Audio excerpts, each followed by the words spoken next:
Alright. Hello, Wolfpack. We're back. Catastrophe here with another surprise tier list stream.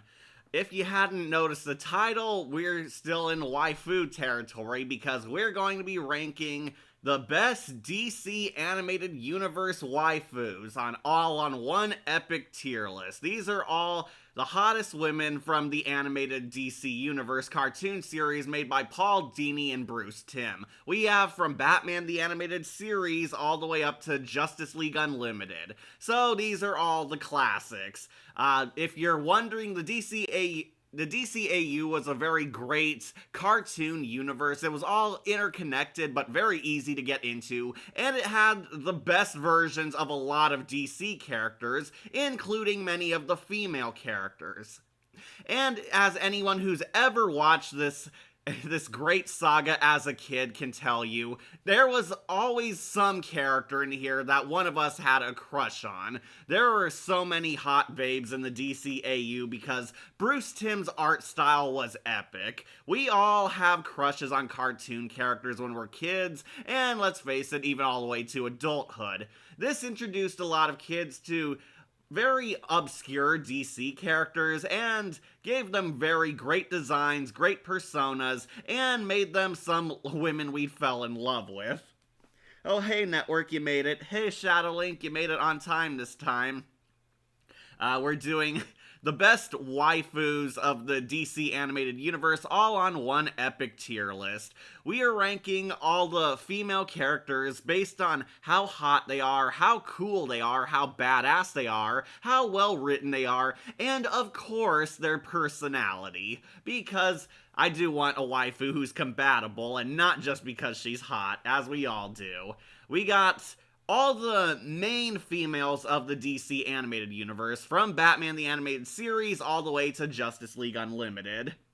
Got them all here. Some did not make it in, mostly one-shot characters, or characters who weren't a huge key part in this universe. So, sorry people, Madame Xanadu didn't make it, and Girl Grod's first assistant didn't make it. Only the main girls we all recognize.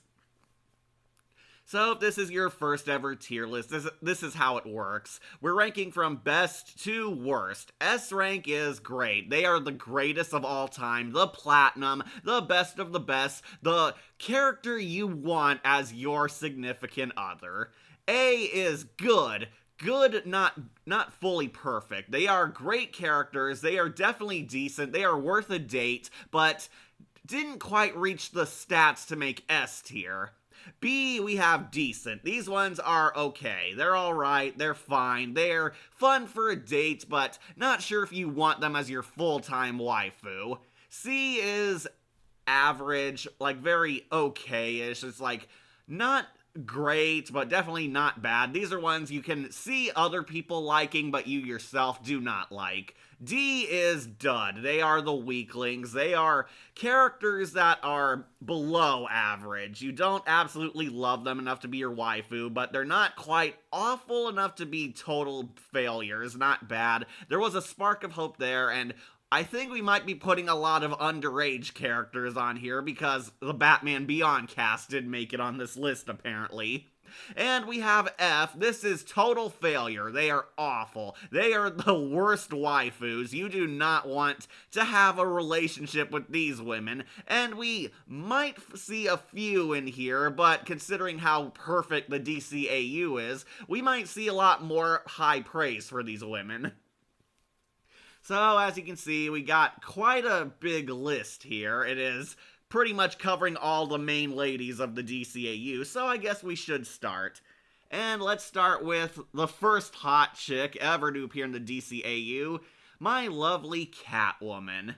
And, yeah, is there any surprise? Catwoman is S tier. This is Adrienne Barbeau's Catwoman from DCAU. I really love her. She made it very high up on my Catwoman rankings. Catwoman is always one of the sexiest DC females of all time, and she was appropriately the first hot chick we actually met in the series. She did beat Harley Quinn by like an episode or two. That was about it. And we all know Catwoman's hot, like of course she is. She's the sexy femme fatale thief. She falls in love with Batman. They have this this well-known will they won't they relationship because she's a villain, he's a hero, but they both have feelings for each other. Honestly, I was a bit disappointed how Catwoman's tenure ends on DC. She very abruptly leaves in one of the reboot animated series episodes. She and Batman pretty much sever ties because Catwoman couldn't let go of being a villain. Bruce, you're hot. Selena, now you've noticed. Yeah, epic line. She is very sultry, very alluring. I mean, it's Catwoman. We all know this character, and we all know how hot she is. She is very flirty. She's a nice femme fatale. She would make a really great wife, honestly, because who doesn't want the badass, adventuring, sassy, sexy, kick-ass thief as your lover? I really wish Batman did get with Catwoman, but unfortunately, that's not how it played out in this multiverse. I do like Adrienne Barbeau's performance. She is not my number 1 Catwoman, she is my number 2 Catwoman if you saw my top 10 Catwoman's list, currently available on YouTube. I do really like Adrienne Barbeau's performance, and this was a very well-written Catwoman. I do have mixed feelings on her redesign where she looks like a sexy Felix the Cat. I don't know what they did to her, but they gave her this weird white skin. She looks like Felix the Cat, but really sexy Felix the Cat. I really like her. Definitely S rank. I don't think anyone's gonna argue that Catwoman is one of the hottest female characters of all time. She belongs up there. So I guess we should go with the other most famous animated series chick, Harley Quinn. And let's piss off all the fans and cause flame wars instantly. Harley Quinn is going into C tier. Yeah, I'm gonna tell you all right now, I am not a huge fan of Harley Quinn. I find her annoying, I find her obnoxious, and even before she got ruined in later DC media, she was just okay on the animated series. Arlene Sorkin is definitely a good actress. She is the GOAT. She is genuinely funny. I like Harley Quinn as a character, but not as a waifu. She is not my type. She is not a waifu. She's the goofy, bubbly, ditzy, dumb blonde girl. She's actually smarter than she looks, but she is pretty much just the Joker's squeeze toy. I am not into her. Fantastic version of Catwoman regardless. Yeah, definitely agree. Not my number 1, but animated series Catwoman is definitely not bottom tier. A lot of the season 4 designs were definitely bizarre, to be fair. Yeah, a lot of them were. At least the Scarecrow looked better. Scarecrow was better as a Leatherface knockoff than the weird Wizard of Oz looking Scarecrow. But as for Harley, if you don't know, Harley was the Joker's therapist, but she fell in love with him and fell for all his lies, sob stories, and nice guy act, and became his sidekick. We all know the story. She fell into this abusive relationship with the Joker. A lot of people absolutely love her because Harley Quinn's a sexy, funny clown girl, and I can definitely see the appeal. I'm not gonna shame anyone for thinking Harley Quinn is hot because DC definitely knew what they were doing. Bruce Timm's art style pretty much speaks for itself. But I'm just not into her. I'm not that into Harley Quinn. I never really loved this character. I liked her in the animated series, and everything after that has been a complete mixed bag from okay to garbage. The only other Harley Quinns I think are hot are the Arkhamverse Harley Quinn and the Telltaleverse Harley Quinn. They are pretty sexy, honestly. Really loved her redesigns in those, but unfortunately, we're doing the DCAU universe only, and this Harley Quinn has never done anything for me. Just not into her. Don't worry, I got my 500 waters here to keep refreshed. So let's go with the other siren, Poison Ivy. And I'm sure I'm gonna disappoint my buddy Bodhi, who has a huge crush on her, but Ivy I will put on A. Yeah, sorry, she doesn't make S rank, but Poison Ivy is pretty much one of the greatest embodiments of the femme fatale trope. She is the embodiment of seduction, but very poisonous. If you don't know, Poison Ivy's the plant lady. She's the one who is an environmentalist supervillain. She's trying to save her plants, trying to make Gotham green, but at the cost of killing human life. pretty clever in a way, giving the tragic side to Harley Quinn as dealing with toxic relationships. Thanks to her and the Joker, Ivy and Harley are a better ship. Yeah, they definitely were up until the Harley Quinn show kind of overexposed that ship and made it their only key trait. But DCAU Ivy, I do like her. I, of course, see the appeal to her. She is pretty hot. She was honestly still hot after the redesigns. They gave her the infamous green skin and mutant Ivy kind of look. It didn't look half bad, honestly. Diana Parashine does a really great job as Poison Ivy. She's this more mature Ivy, got the allure, the sultry voice. She's been around the block. She knows how to play men. She's very tempting, alluring. Her first scheme is literally seducing Harvey Dent and giving him the poison kiss that nearly kills him. Yeah, I really love that Poison Ivy and Harvey Dent used to be a couple in this show. That is one of the funniest jokes to me. So, Poison Ivy is pretty hot. I can understand wanting to be with her because, you know, who wouldn't? But here's the only reason why she doesn't make S rank is because the episode House and Garden, it kind of showed you that Ivy does things to her family and loved ones. Like weird, creepy, stay out of the basement nightmare fuel type of stuff, and I'm not sure I want to marry somebody who does that in the House and Garden, one of the creepiest Batman episodes ever. Hi. Yes, hey, cool show. Glad you're here. Yeah, I'm not sure I want Ivy as my wife. I know Bodhi loves her. My friend Bodhi has a huge crush on her. Mostly because of the Arkham series, because the Arkhamverse has perfect versions of all these characters. The DCAU is also pretty well known for having goated versions of these characters. Hey Akira, it's me again. Hi, just some random guy. Okay, we got some people making it. We're on our last Siren, Poison Ivy, who I will say is A. She is hot, but also very scary, very dangerous too. Not my ideal S rank, but pretty good regardless. Okay, so let's get Talia al Ghul, who I'm putting on F. Yeah, I know, controversial, but not a fan of Talia. She's too much of a daddy's girl for me, especially when her daddy is Ra's al Ghul. Talia is Batman's other love interest. She's the daughter of Ra's al Ghul, supreme terrorist mastermind, supervillain. He's trying to basically help save the world by destroying a lot of parts of it to rebuild it. Poison Ivy over Dr. Brewer? Who would win? Oh, Poison Ivy. She doesn't die by weed killer. Hello, Akira. Nature always wins. Uma Thurman is the sexiest Poison Ivy. Lies, lies. Arkhamverse, Poison Ivy all the way. Also, I miss Harley Quinn. I miss when she was a villain. I'm sick of her being an anti-hero. Oh, very controversial. I forgot about her.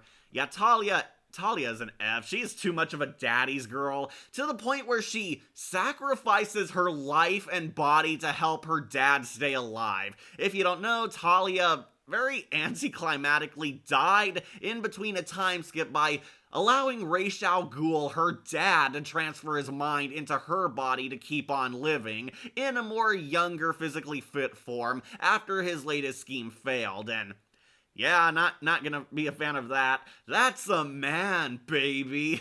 Yeah, Talia, very devoted to her dad. I am not a fan of Talia al Ghul at all because I think she is one of Batman's most toxic love interests. She's trying to convince Bruce to turn evil and join the League of Assassins, or League of Shadows, depending on what continuity you follow. Yeah, I know she's hot, but personally I thought she was hotter in Arkham City. Yeah, not ideal marriage material. Talia's definitely bottom. Okay, Nora Fries is Mr. Freeze's wife. I'll put her in D. She's hot, but dude, she's like in a coma. We don't even know much about Nora Fries. She is pretty much on ice for most of the series of Batman, and she gets unfrozen in the Sub-Zero movie, but that's kind of the end of her story, too. We never find out about her. Apparently, she moved on from Victor and remarried, while Victor became a weird cybernetic spider guy or something. Yeah, Nora doesn't make it very high up. Yeah, she's pretty, but she also doesn't have much persona, and dude, she's in a coma. Alright, so I guess we should do the Batwomen. Yeah, if you don't know, Mystery of the Batwoman, all three of them made it on here. The Detective Girl, Rocky the Scientist, and the only one based on Kate Kane, the weird Halle Berry looking girl. I'm not gonna hit on a man's wife. Yeah, I agree. Justice for Victor. Nora doesn't do much for me. Yeah, she's kind of a non-character. That's kind of why she's low. Bruce, you don't cheat death, you're a coward of it. Silence! And you hit like a girl. Yeah, awesome scene. Very cool. Even in old age, Bruce is dissing Ra's al Ghul.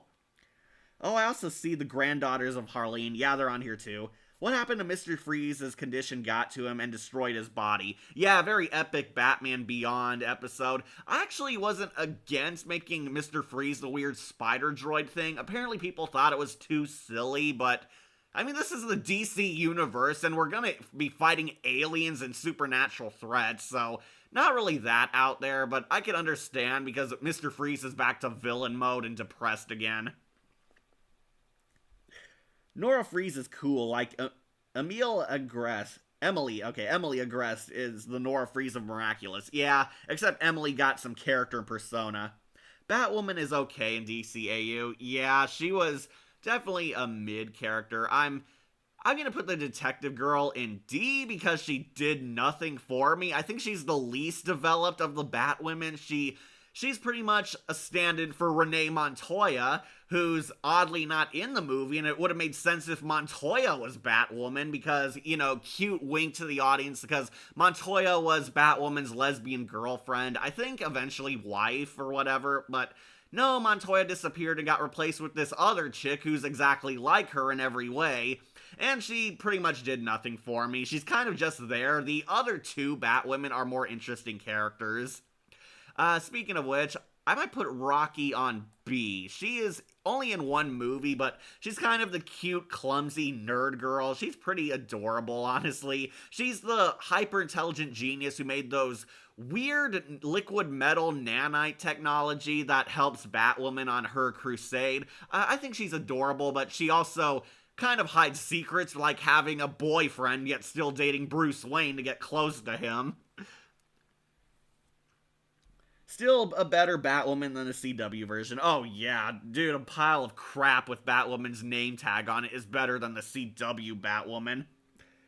Batwoman is mid, definitely a mid movie. Also, is Starfire there in the DCAU? No, sorry, I'm sorry, Kira. Starfire and Raven are not on here because they weren't allowed to be in the DCAU because it's when Teen Titans was being made, and they had to cut access off to some characters. Rocky is cool, yeah, definitely adorable. I would date her, but she also hides secrets like being Batwoman and having a boyfriend this whole time who she's trying to help get out of prison. And last we should do, where is she? Kate. There she is. This is the one that's closest based on Kate Kane, the real Batwoman, and honestly I might put her on B too. I will put her above Rocky because she looks like Halle Berry. Yeah, apparently Bruce Timm openly said that he based her off of Halle Berry, and Halle Berry's pretty hot, not gonna lie. However, like Talia, Kate is also a bit of a daddy's girl. She became Batwoman to sort of rebel against her mafioso dad, because he's connected to the Penguin and Rupert Thorne, and Mystery of the Batwoman kind of existed to end a lot of plot threads that Batman the Animated Series never fully addressed. The good Teen Titans or bad Teen Titans? The good Teen Titans. That was on around Justice League's time. But she was in Teen Titans vs. Justice League. That's not a DCAU movie. That is a New 52 movie. She's the best Batwoman. Yeah, definitely agree. But as a waifu, I'm not sure I want to put her up higher. She's a fun date, but she also hides secrets, and she comes with a lot of baggage. That is gonna hurt the score of some of these ladies. Some of them come with too much baggage. That's why Talia's dead last. I do like her. She's pretty, she's fun, but too much baggage for me, high maintenance. Not gonna make her one of my wives. Alright, so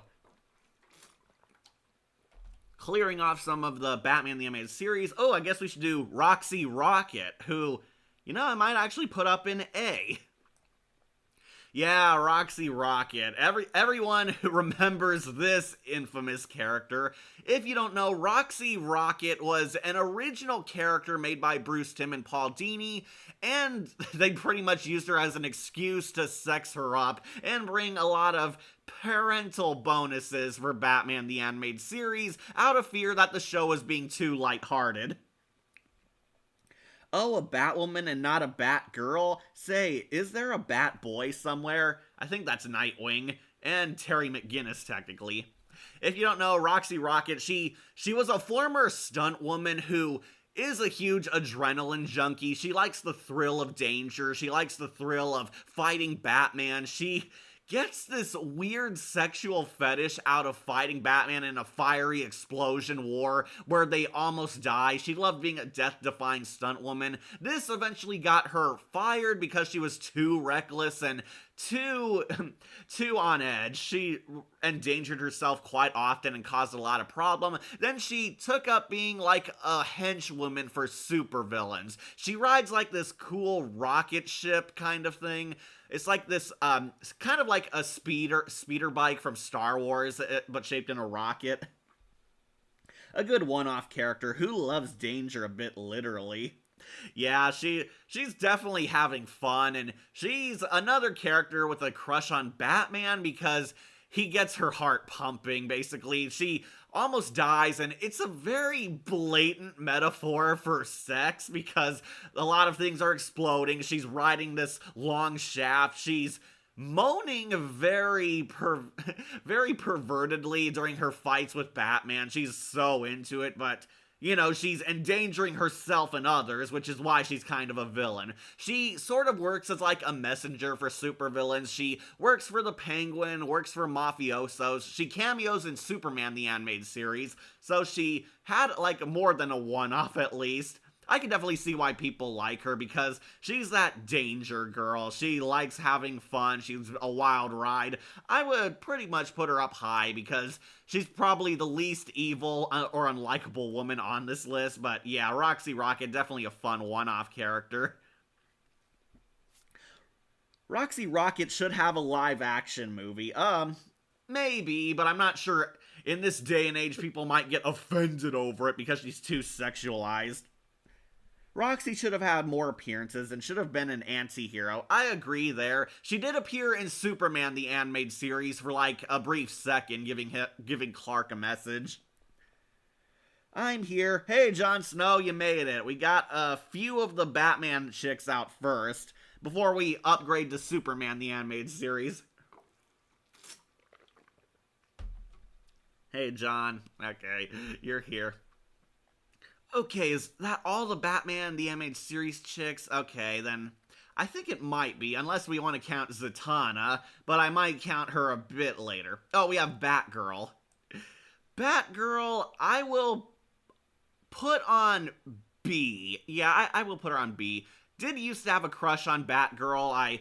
As a kitten, I definitely preferred the Batman's Batgirl, because she was a lot more cuter, but Barbara in this show is definitely legal age, so don't accuse Kat of being a pedo. She is well past 20 at least. But Barbara Gordon was definitely a fan favorite character. She brought a lot more girl viewership to the audience and did a lot more to make Batgirl as popular as Yvonne Craig did. She doesn't make it higher up because of, I know people are gonna hate this, the infamous ship between Barbara and Bruce. Bruce Timm really liked shipping these two. Barbara had a little fangirl crush on Batman. Then when she eventually joined the Bat family officially, it evolved into something more. It was like a May-December kind of romance. It was a teacher-student kind of romance, which, yeah, not a fan of. I was not a fan. It is the blemish on Batman the Animated Series. It is the worst thing about the DCAU. Barbara's crush on Bruce, because Barbara's apparently into older men. Better Batgirl than Batman and Robin? Oh, yeah, definitely. All the characters on here are better than the Schumacher versions, man. Also, I see Christina V as Roxy Rocket. That could work, that could work. She is Verosika Mayday, so she could do this. Yo, Kat, hey, Emily, you made it. We're wrapping up Batman the Animated Series with Batgirl, and she's a B-tier waifu because the infamous Bruce and Barbara ship. Hate it, hate it. It's Wolfen time. I never liked how her hair stuck out behind the mask. Yeah, I can see her point there. It's pretty impractical, but I was okay with it because she looked like a comic character. Batgirl was Tara Strong's first voice role before she became Harley Quinn. Yeah, Tara Strong was actually great as Batgirl because she wasn't annoying. She felt like an actual person. Unfortunately, Tara Strong ruined Batgirl for me in the DC Superhero Girls when she just made Batgirl Pinkie Pie. Never liked how her saw that. It's Wolfen time. Batgirl was pretty cool in most of her incarnations, though the less we talk about the Killing Joke movie, the better. I agree, Shadowlink. Also, can't believe Tara Strong isn't a part of the voice actors that are everywhere shorts. They probably just haven't gotten to her yet. Hey, Emily. Also, DC Superhero Girls remake just gets Tara Strong as Batgirl just cringe. Yeah, that's because Batgirl is just Pinkie Pie in DC Superhero Girls, because Lauren Faust worked on the show, and she pretty much made the Supergirls the Friendship is Magic main six. I already see we're going to have a fight over your placement of my girl Pamela. Oh, you don't like Poison Ivy being an A? It's like, okay, look, Emily, I like Poison Ivy. She is hot, but the episode House and Garden pretty much killed her S-rank status for me because she does some creepy things to those she loves or considers family in that episode. House and Garden is the sole reason why Poison Ivy's not an S-rank, because she does weird stay out of the basement stuff. Hey, I like DC Superhero Girls. I like it too, except for Jessica Cruz. Fuck Jessica Cruz. Jessica Cruz sucks. She is the worst character of the girls team. I hate her and all her episodes suck. Wow, the voice of Twilight voicing one of the others? Yeah. DC Supergirls Gen 2 is peak. Yeah, except for what they do to the Green Lanterns. They ruin the episodes for me. Also, I love Mae Whitman as Batgirl. Look cool, like she's like Emily Blythe done right. Fully agree there. Like, Poison Ivy's cool, like in the Halloween special. You talking about the Batman Halloween special or the Batman Unlimited one with the Joker's posse? Yeah, Poison Ivy was the villain of Halloween one time, as she fought Batman with toxic pumpkins that she was going to unleash on Gotham. I know it's weird seeing Poison Ivy as the Halloween villain when, you know, Scarecrow exists. But yeah, Poison Ivy, definitely cool. I do like reminding Bodhi that Poison Ivy struck more on holidays than more appropriate villains did. Anyway, Batgirl is a B tier. I definitely liked her, and then the Killing Joke happened. That pretty much killed her high status. And unfortunately, we see her future in Batman Beyond, where she becomes the new Commissioner Gordon. I know she's aged, but she's kind of a bitch. It's like Batgirl went from this hyper fun, optimistic, heroic girl into kind of a bitter old woman who hates everything and really hates Terry, hates Bruce, and is the most reluctant to get the Bat family back together. It's like her age didn't bother me, it was her attitude that bothered me more because she was a lot crankier than Bruce was. DC Superhero Girls version of Supergirl is the definitive version. No, she is not. No, Nicole Tom's Supergirl on DCAU is the definitive version. Yeah, Justice League Unlimited made Supergirl one of my favorites. Jessica Cruz Green Lantern sucks in Gen 2 of Supergirls. It's just why I make her a hippie like Gen 1 is better. I couldn't really get into Gen 1, but I absolutely love Gen 2. I didn't think Gen 1 of Supergirls was bad. I thought it was okay. There were some fun moments, fun ideas, fun episodes. The problem was it was a little bland and didn't take as many risks as a lot of other DC tunes did. I honestly really like Poison Ivy Halloween bit. I used to actually have a statue of her from there where she's holding the pumpkins. Oh, that is awesome. Yeah, Batman the Animated Series statues are A grade. They are awesome. Excuse me. I would pay to see Batman versus the Galloping Gazelle. Oh, guy, no one wants to pay to see a movie that's 2 seconds long and just the Galloping Gazelle running away out of fear of Batman. So yeah, anyways, Barbara is B tier. Later series kind of dropped the ball with her and did not make her waifu material in my eyes. Okay, are we done with Batman's girls? I think we are so far. So I guess we should move on to Batman Beyond at least.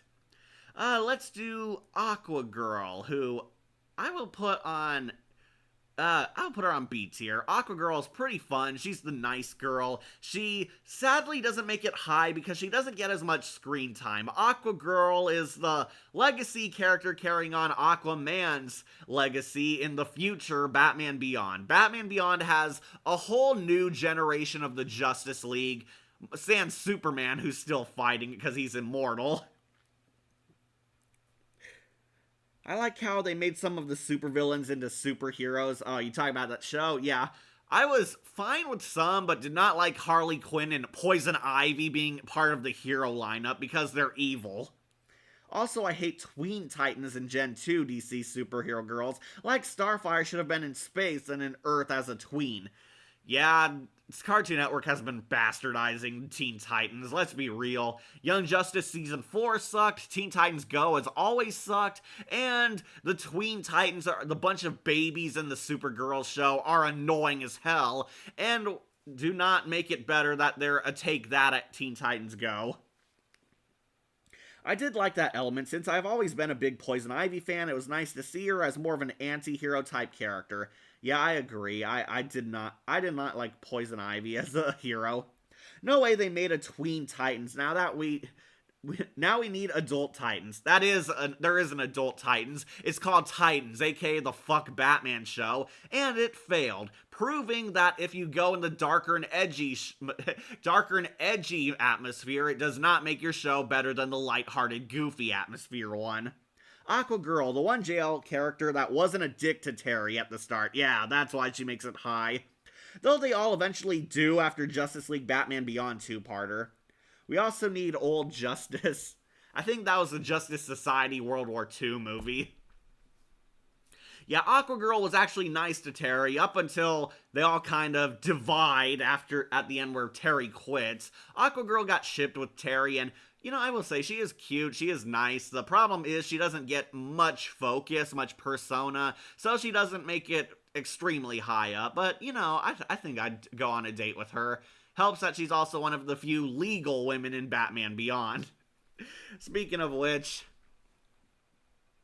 okay, Melanie. I'm going to have to put her on low B tier. Melanie, aka 10 of the Royal Flush Gang, was sort of Terry McGinnis's Catwoman. I did like her. I felt sympathy for her. I love her story. The problem is she might be underage. Batman Beyond plays very fast and loose with how old the characters are. They are in high school, at least in the first season, but most of the cast all look like they're in their mid-20s, or at least college students, so they do kind of play fast and loose with how old they are, which is why 10 isn't going to make it extremely high, because she's now, she's got a vague age, kind of. She did date Terry. I do like her. My friend Bodhi loves her because she's voiced by Olivia Dabo, who has a really sexy voice. Okay, sorry, reading some comments. Fun fact, in Batman Beyond, they named a one-off villain after me. Oh, is there someone named Mad Stan? Is that your name, Ira? Mad Stan? I've already watched Batman Beyond last year, and I honestly barely remember Aquagirl. Nothing really wrong with her, and she just didn't get a lot of time to shine, in my opinion. Yeah, I agree. She was the nice, pretty girl, but she didn't get too much spotlight, which is why she doesn't make it super high. Aquagirl's actress Jodie Benson voiced Ariel in The Little Mermaid and Barbie in Toy Story and Eva on Metal Gear. Never played a Metal Gear game in my life. Also, don't play any of the Batman games that Angry Video Game Nerd reviewed and played. Yeah, I don't need to be told that twice. Angry Video Game Nerd always plays bad games. Anyways, 10 is alright. She is definitely a much better girlfriend than Dana is. That's for sure. She's a lot more supportive, understanding. She also is kind of a reflection of Terry. She's trying to balance her life. She has a dark and troubled past too. Terry has a past where he was in juvie and people see him as a punk, but he's got a nice heart. 10 is a part of the Royal Flush Gang, a gang of card-themed supervillains who are attacking Gotham and carrying on their family's legacy, but 10 is reluctant to be a villain. She's only doing it because her abusive parents are forcing and guilting her into doing it. The Batman Beyond crew were teenagers. Yes, late teens, but teens. Okay, Bruce Timm's art style does not make that clear. Like, let's be honest, he took a lot of liberties. Royal Flush Gang were pretty good villains, and it was nice that Melanie/10 ended up changing her ways throughout the series. Yeah, 10 undergoes a cute redemption arc. She actually reforms from her ways and gives up being a member of the Royal Flush Gang. She helps her brother Jack escape the family's abuse. The Royal Flush Gang eventually fall apart, and it's all thanks to 10 being the first to quit. And the Royal Flush Gang is finally taken down a peg. King is knocked off his high horse. Queen is a cheating bitch having an affair with Max Powers' son. Yeah, she was banging another guy and dumped James Bond for him. Even Mario Bros. 3. If you've never played a Metal Gear game... Oh, I've played Mario Bros. 3. Yeah, I have played that. Never played Metal Gear. If you've never played a Metal Gear game, play Metal Gear Rising Revengeance. It's the best one objectively, and it has the best boy Raiden, and the soundtrack slaps. Raiden, the Mortal Kombat character? I don't think so.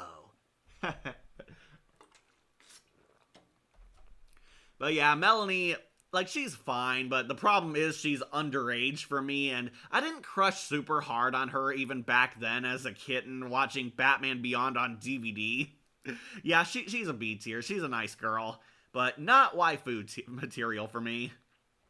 Alright, let's put Dana trying to piss people off. I'm putting her on D. I am never found Dana attractive. She's voiced by Lauren Tom using her Amy Wong voice from Futurama. She's Terry's girlfriend. She's supposed to be like kind of the Mary Jane of Batman Beyond. She's Terry's supportive girlfriend, but they eventually hit a hitch in their relationship because Terry's never there for her because he's too busy being Batman, and he's not good at balancing his social life and his hero life.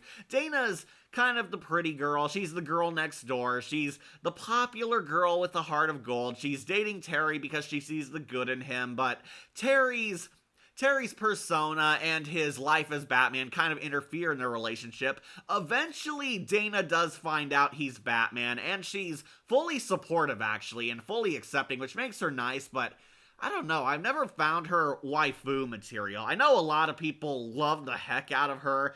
Dana, not really a huge fan, and again, same problem as 10. She's also kind of underage for me now, so she's not going to make it high. To be fair, we do see her as an adult in the epilogue finale to Batman Beyond and Justice League. Angry Video Game Nerd reviewed Mario Bros. 3, if you don't know. Both you and Kat, anyone else in the chat, both King and Queen were unfaithful. Queen was seeing Powers' son, and King was seeing his secretary, assistant, whatever. Okay, yeah, they're both bastards. Yeah, Dana kind of sucks. Aside from being supportive at times, she hardly has any character to her. Yeah, she's like Mary Jane from the Sam Raimi Spider-Man movies. She's superhero arm candy. She's the pretty girl. She's the one we want to see Terry end up with and fix his relationship. She's definitely not a crush to me. She's okay, but I'm putting her on D because she is not my high-tier waifu. Speaking of which, we should probably also put, where is she? Trying to look her, Chelsea. We'll also put Chelsea in D. She actually gets even less than Dana. This is Chelsea, the other popular girl. She's Dana's best friend. I think she was supposed to be kind of the Liz Allen of Batman Beyond. She's the popular girl who most of Terry's guy friends try to hit on, and the idiot bully was dating her until they broke up, and she's mostly just Dana's best friend. Once again, same problem as Dana. She's doesn't have much persona, and she's underage. Never found her that attractive, especially compared to the women of Batman the Animated Series and the Justice League. Alright, and next we should put Max. I know, I'm gonna put her on D, but she's definitely above Dana. Max does nothing for me. I'm sorry, she did nothing for me. I do not find her attractive, even when I was younger than the Batman Beyond cast. Never found her attractive, and Cree Summer is a very good voice actress. She has a sexy voice, but Cree Summer was much better as She-Hulk than knockoff Oracle. Yeah, Dana kind of sucks. Yeah, okay, I saw that. Yeah, Max, not a huge fan. Apparently, Max is a more divisive character in Batman Beyond because she was a girl who actually did something and was useful. She's basically the Oracle of Batman Beyond. She's Terry's assistant, his tech girl. She's helping on cases, playing Oracle. They joke that she's more like Alfred to his Batman, but I see her as more Oracle. Never found her attractive. Even for some reason, the Cobra Commander really dug her and wanted her as his wife because she fought back against him and he couldn't have her. Really funny story arc. Max is definitely a fun character, but not waifu material to me. Also, underage, just like Dana, she's in high school and never found her attractive. Cree Summer was hotter as She-Hulk.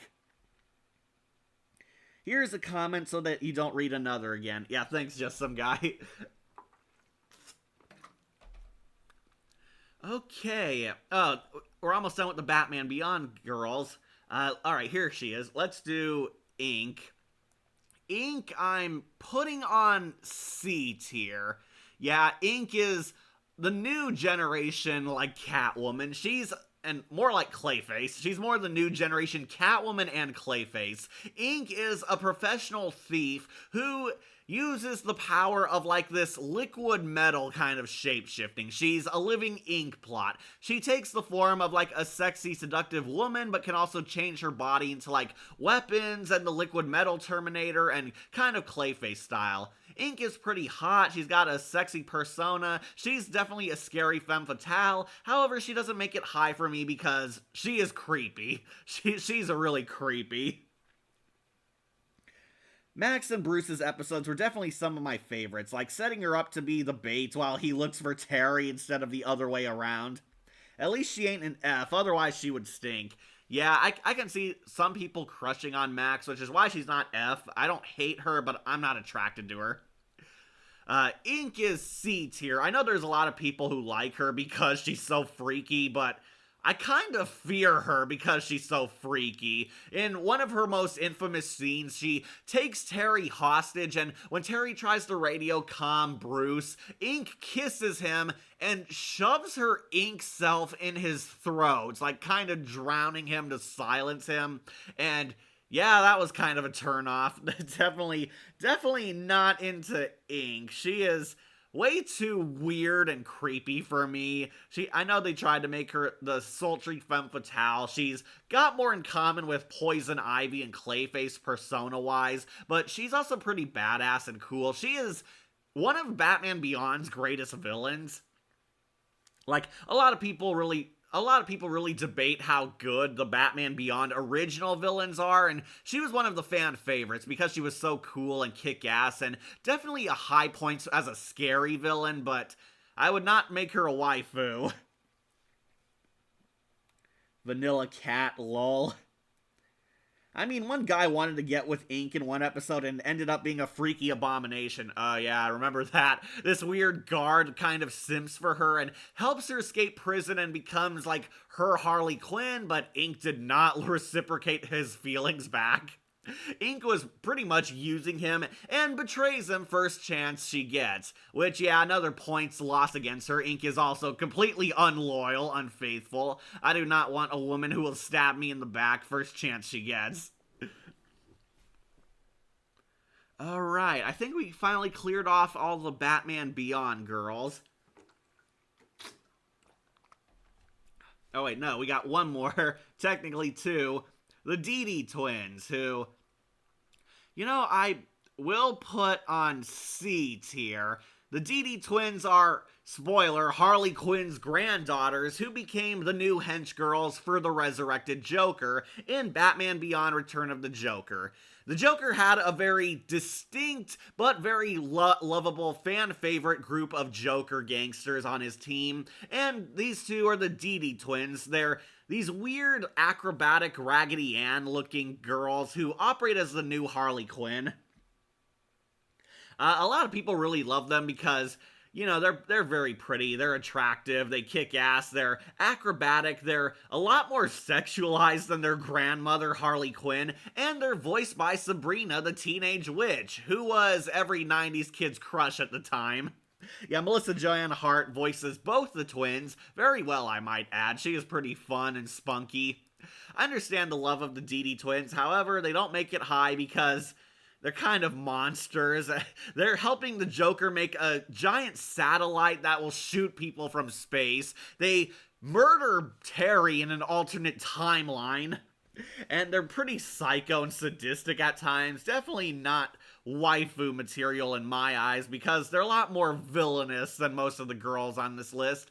And they might be doing it with the Joker, who's a middle-aged man. Dee Dee Twins don't really do anything for me. Yeah, I understand. They also might be underage, I'm not sure. According to a DVD feature I read, they're supposed to be in their teens, but Bruce Timm also said they were in their 20s. They were like clearly college age, and that would explain a lot why they're so sexualized, so I'm not sure. The Dee Dee Twins, definitely not high-tier waifus for me.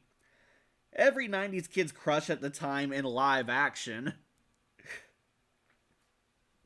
Okay, cop. Yeah, the Dee Dee Twins, I can see the appeal, but they're on the don't do anything for me like Harley Quinn is.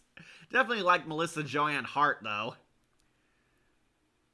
Okay, we did it. We got rid of all the Batman Beyond characters. So let's go with Superman, the animated series. If you don't know, Superman also had his own show. It was very loved, but honestly faded away into obscurity faster than Batman's show did because, let's be honest, Batman's the more popular moneymaker of the show, but Superman the Animated Series is awesome, and it had some lovely ladies. So let's start with the one you all want to hear, Lois Lane. Lois is going into A tier. I will put her on A, definitely below Poison Ivy, but Lois Lane is, as you all know, the Superman's love interest. She's the girl of his dreams. She's the sassy, spunky reporter who will do anything to get a story. Dana Delaney does a very epic job. I love her more as Lois Lane than the Phantasm, honestly. Plays John Williams' Superman score. Yeah, epic score. I always just assumed they were around Terry's age, given most of the Jokers are part of a teen street gang.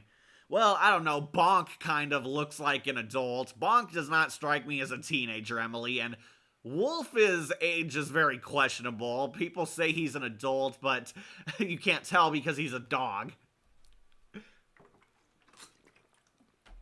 Yeah, Dana Delaney's Lois Lane, A tier. She is awesome. Lois Lane is great. She is not an S tier for me because Lois Lane has never been one of my all-time DC crushes, but, you know, she's a classic. Of course she's A tier. Like, who doesn't love Dana Delaney's snarky, sassy, in-your-face performance? Dana Delaney's got kind of, gives Lois a really laid-back, snarky, been there, done that. A lot more mature, she's older and wiser, but as you know, she's the typical damsel in distress, the one that Superman always saves. Definitely one of the best versions of Lois. Yeah, I fully agree. She is better. She is so much hotter than My Adventures with Superman Lois, who I call Lose Lane because she's just Luz from the Owl House aged up. Like, this is one of the definitive Lois Lanes. She's up there next to Margot Kidder. I almost said Margot Robbie. Yeah, she's up there next to Margot Kidder Lois and the Smallville Lois in terms of greatness. She is awesome. She is a mature woman. She's very alluring. She's lovable. She's kind of the April O'Neil of Superman. She's the damsel in distress, but you kind of love her because she's so charming and so funny. I think what makes her funny is that bad things happen to Lois all the time, and she's just has hilarious reactions to it. Sometimes she freaks out, and sometimes she fights back with a little snark and banter. Like, we all know the famous scene, like, Lane, Lois Lane, the one Superman always saves? Afraid so. You might want to buckle up, and Superman flips over the plane and saves Lois. That scene's classic. Like, who doesn't love Lois Lane? Dana Delaney is an icon. I love her more as Lois Lane than the Phantasm, and if you don't know, Dana's performance as the Phantasm actually helped her score the role as Lois Lane, because apparently the staff loved her performance and loved working with her for so much that they rehired her to be a full-time cast member on one of their future DC shows, and lucky her, that happened to be Superman's show.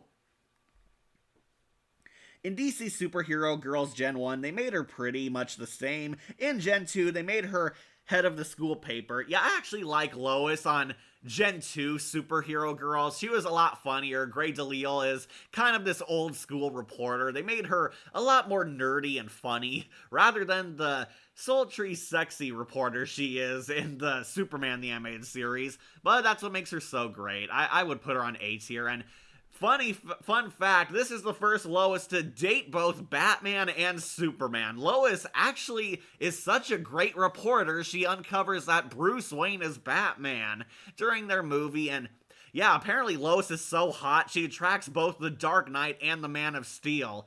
Take that, Snyderverse. Yeah, I would put her on A. Lois Lane is great, she is great.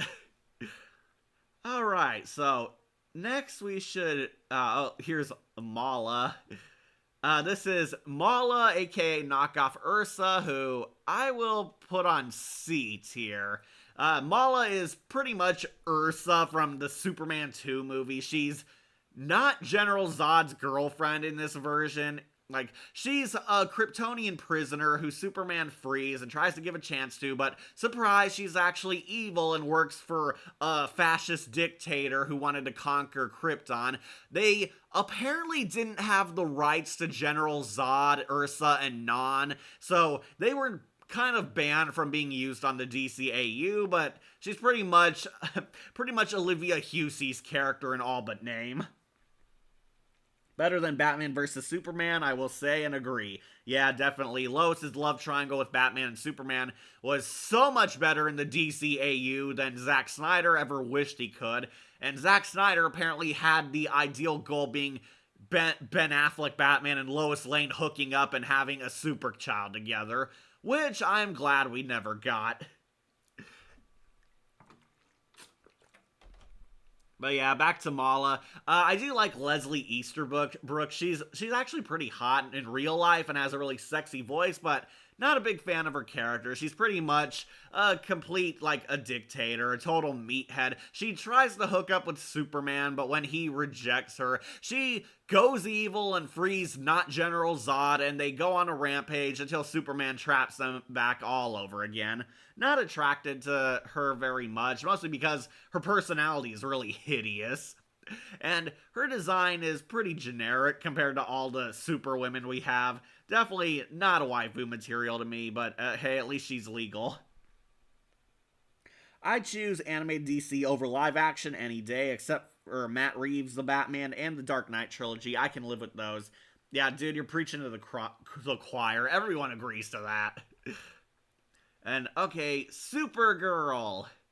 Oh boy, she was one of my favorite characters. I will put her on A. She does start out underage, but she, quote-unquote, finally grows up to womanhood by the end of Justice League Unlimited. Supergirl used to be one of my favorite childhood crushes. The DC animated universe actually introduced me to this character. I had no idea she existed. Supergirl is Clark Kent's cousin. No, they are not a couple. She's his cousin who lands on Earth later than Clark, and she undergoes a journey of growing up on Earth and getting adjusted.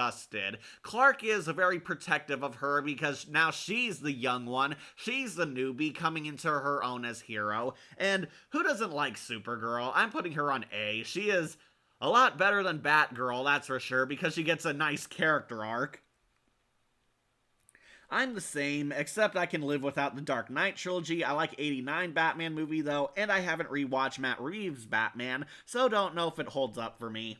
Oh, Emily, the Batman is only 3 hours long, so just take part of your day out to watch.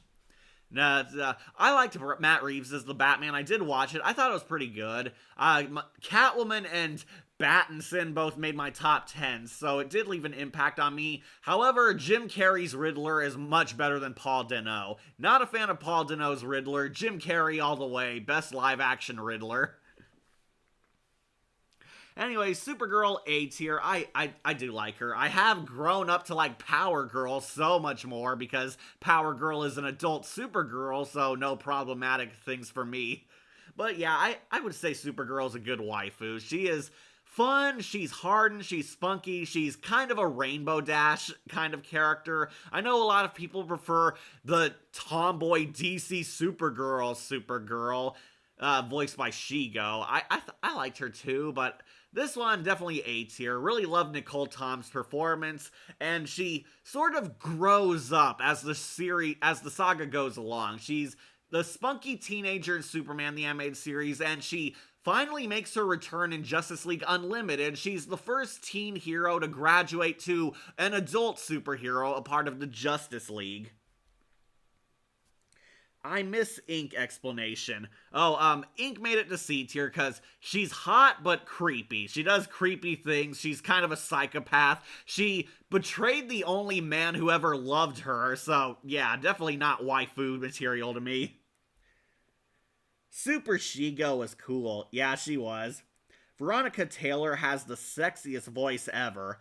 I don't know who that is. I like Supergirl in the Justice League shows. Which costume did y'all prefer? The white and blue and red, or the blue, red, and yellow? You could just say the classic Superman outfit for a woman. You prefer blue, red, and yellow. Oh, really? Personally, just felt like it was better. I prefer when she actually wore an outfit similar to Superman's. I preferred that one. So, Kara, quote-unquote, grows up throughout Justice League Unlimited. She becomes her own woman. She doesn't need Clark raising her, mentoring her, protecting her anymore. You know, like he ever did before. But yeah, she grows into womanhood. She proves herself. Jon Stewart and Captain Atom don't like her at first, but they actually grow to respect her. Supergirl really proves herself. She is pretty badass. Really love Supergirl. She's pretty tough. I would say she's a lot better than the tomboy Shigo Supergirl, because this version's a tomboy too, but with a more girly side. Loved her friendship with Batgirl. The Girls' Night Out episode was one of my favorites. Wolf reviewed that episode. It was a cool girl episode actually done right, unlike in today's time. Also, she was my Batman Beyond waifu. Oh, Inque was? Really? Okay, good for you. I can see the appeal. C is ones I can see other people liking, but just not me, and I don't know, she's too creepy for me.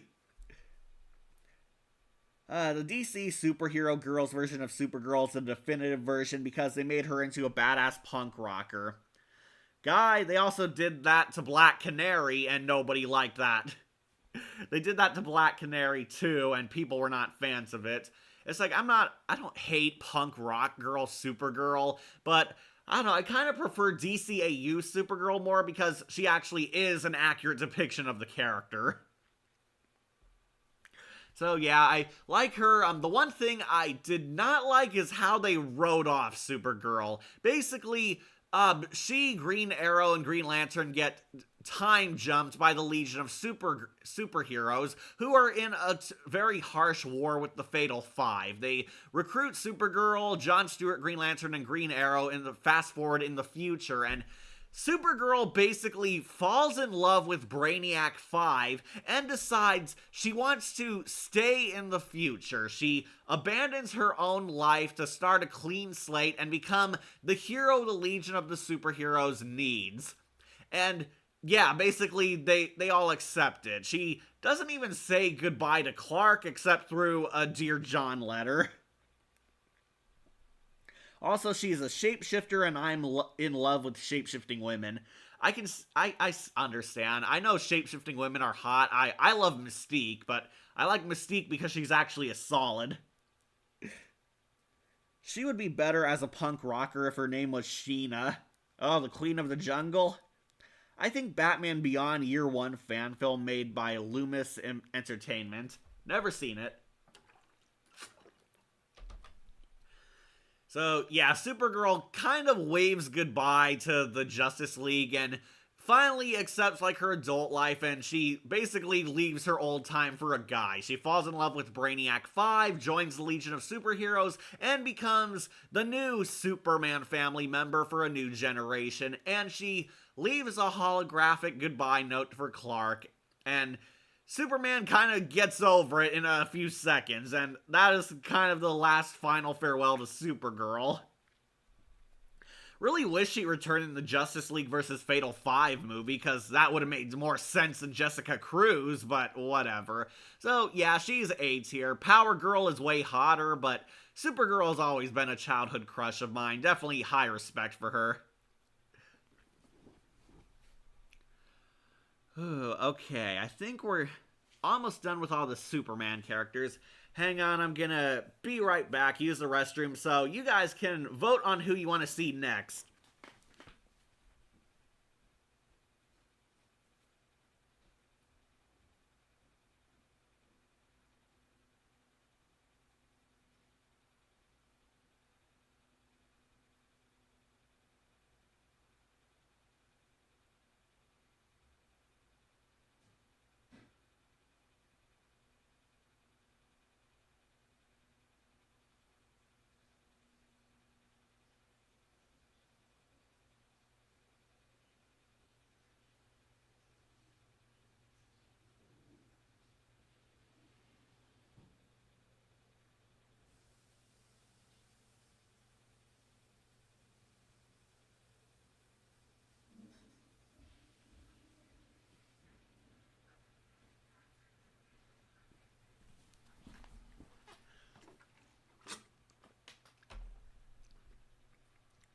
Okay, I'm back.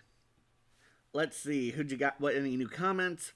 Also, Lady Clayface is the only DC waifu that didn't have a role in the DCAU.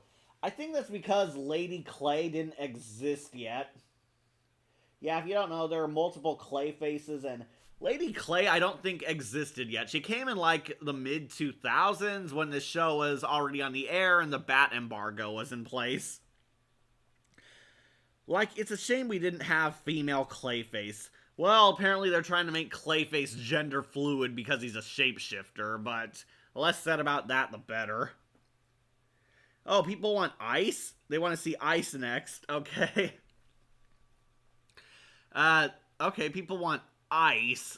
This is Fire's friend, Ice. She's the rare heroic Ice character in DC. She uses her ice powers for good, and she's best friends with Fire, and, probably gonna upset a lot of you, but I'll put her on C. Yeah, she's a C tier for me. I know a lot of people really like Ice, and I do too, but in other DC stuff, because she's kind of a voiceless non-character in the DCAU. Ice is a background character. She is besties with Fire, and we never even hear her talk. It's like, Ice, she's pretty. She and Fire are both supermodels. They're sexy female friends who kick ass together, take names, have fun. They look hot. They both work as supermodels, so you know they're attractive, and they both have elemental powers. Her best friend Fire is the more famous one because she had an actual role on the show, and she's Ice, and they go together as like polar opposites, kind of an odd couple, but unfortunately, Ice is a non-character, and I'm not a huge fan of her design in this show. It looks too bland, too generic. She looks like too much like a plain Jane, honestly. It's kind of weird. She looks okay, she's fine, but I can't rank her higher because I don't have that strong amount of feelings for her.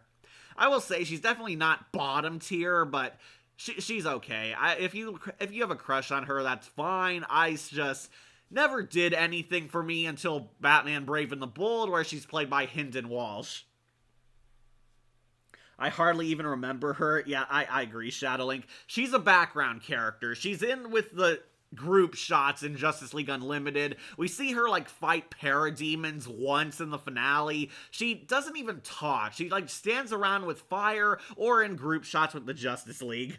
A lot of people like her because Ice actually is hot in the DC universe as a whole, and she's been in other media, but she doesn't do much in the Dini-verse. That's the problem with her. Oh, you want Livewire next? Okay. Hang on, need my water. Okay, Livewire. This is the infamous Superman villain, shock jock turned electric psychopathic supervillain, Livewire.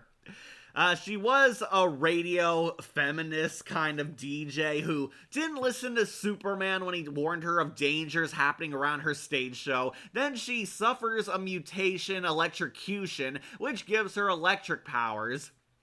And she's kind of a female Electro, basically. She's psychotic, she loves being dangerous and putting on a show. Lori Petty delivers a very great performance, I will say. Lori Petty is so much fun in this role, and Livewire became an instant fan favorite. She was an original character actually created for Superman the Animated Series, proved to be so popular she made her way onto comics, and lived long enough to be bastardized by My Adventures with Superman. Also, Ice's actress Kimberly Oja, who voiced Ice. Okay, Akira, there's no point in listing Ice's voice actress when she doesn't talk in this show. Also, Ice need to be voiced by Faye Mata to have Kagami. Oh, that would be cool casting. Livewire, I'm gonna put her on C tier also. She definitely gets a lot more because I can see the appeal to her, but Livewire never did anything for me because she's also kind of a psychopath and her hideous persona definitely kills her looks for me. Lori Petty is pretty fun. Livewire is definitely a fun villain, definitely a great character, but as a waifu, no, I would not want to date her. I know she's hot. I know she has fun. Lori Petty is very spunky and in your face too. She's genuinely funny. I loved her episode where she teams up with Poison Ivy and Harley Quinn. And they sort of formed the Gotham Sirens before it was popular. I can see the appeal of Livewire, but didn't do anything for me. There is no spark there. I would not recommend her as a waifu, honestly. Okay, no new comments? Okay. Yeah, Livewire is a C tier. She does nothing for me, and I think we can all agree there are so many better babes in the DC animated universe.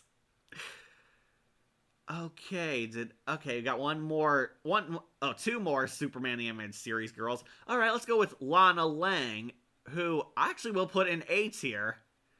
I'll put her under Roxy, yeah. Lana Lang is the girl who crushed on Clark before he became Superman and was pretty much the rejected, unrequited love of Clark's life. This was Clark Kent's childhood friend in Smallville, Lana Lang. They both grew up as kind of outcasts in Smallville High until they became adults and finally got their big break. Lana became, I think, an actress / supermodel who can score dates with Lex Luthor, and Clark, as we know, became Superman and a world-famous reporter. Lana Lang is completely aware that Superman is Clark Kent because she was kind of his secret keeper. She knew about his powers. She was the only person Clark trusted in his childhood. She had a huge crush on him since grade school, basically, but apparently Clark did not feel the same way about her.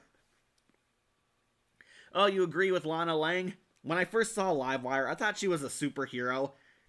I thought maybe she could work better as a superhero. No, Livewire is a villain. She is evil in this show. Other media tried to make her more layered as a character. I know the CW Supergirl show had her, and My Adventures with Superman bastardized her into an unrecognizable anti-villain. But no, Livewire's an evil psycho bitch. Livewire's actress is Lori Petty. Yeah, I said that. Also voiced Tank Girl in Tank Girl, Laura Pendleton in the Twilight Zone episode The Library, Nos in Star Trek, I did see that, and Nitron, Transformers Robots in Disguise. Oh, I have to see that episode.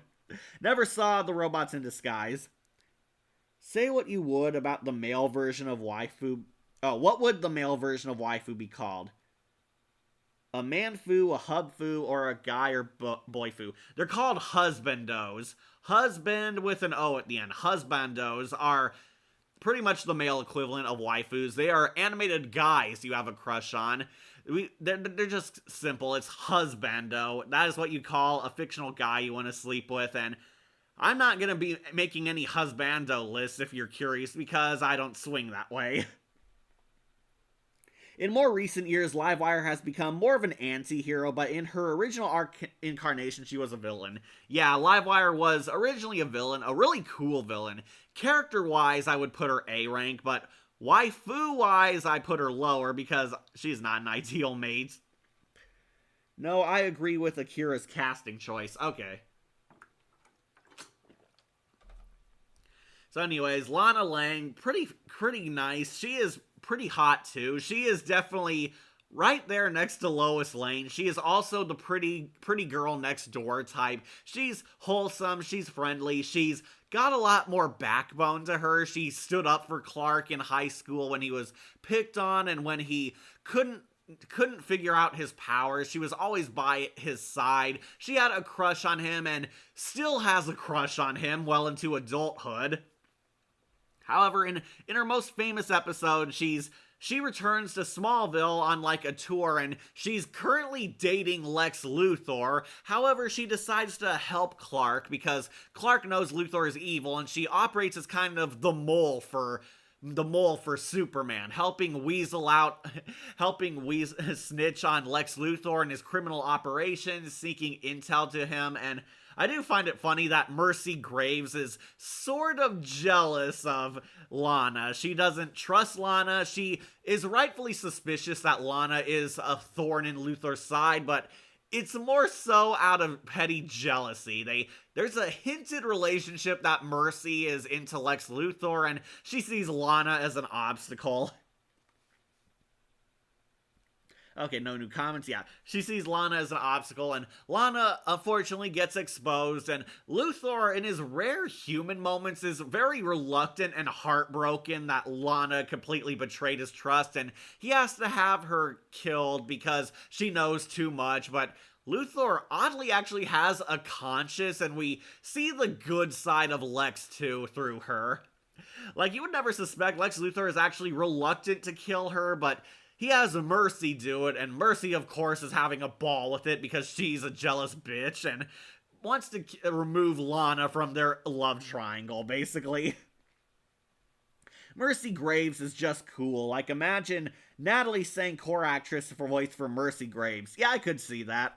Mercy Graves is a really cool character. She is Lex Luthor's Harley Quinn, essentially, but unlike Harley, she's a lot more serious. She's the right-hand woman who gets the job done. She's pretty cool. Unfortunately, I don't think she made the waifu list at all. Kind of weird, but I guess she's the chauffeur, so she doesn't count as a superhero. DC Superhero Girl's version of Livewire is made into an internet star. Yeah, she's pretty cool in that. She's basically an idiot bully, though, so I wouldn't date her. Lana Lang, definitely A tier. Superman, of course, saves her, but they kind of leave it open-ended if Superman still has feelings for Lana. He saves her. They clearly still have chemistry there, but they don't end up together, and it's kind of left ambiguous. They kind of kept it open if Clark was going to finally give Lana her shot or end up with Lois Lane like in tradition. But I would say Lana's definitely A tier. She is a great waifu. Who doesn't like a supportive woman who always has your back? She makes it much higher than all the other ladies below this list. Definitely put her in A tier.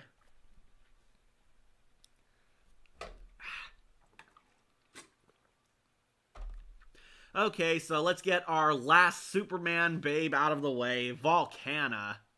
Volcana, I actually will put in A tier. She is above Supergirl because she's a lot more legal. Volcana was a test subject for Project Cadmus. They were trying to make their own super beings, and Volcana is a pyrocrant. I'm trying to think of the name. What's it called, Emily? She has pyrokinesis.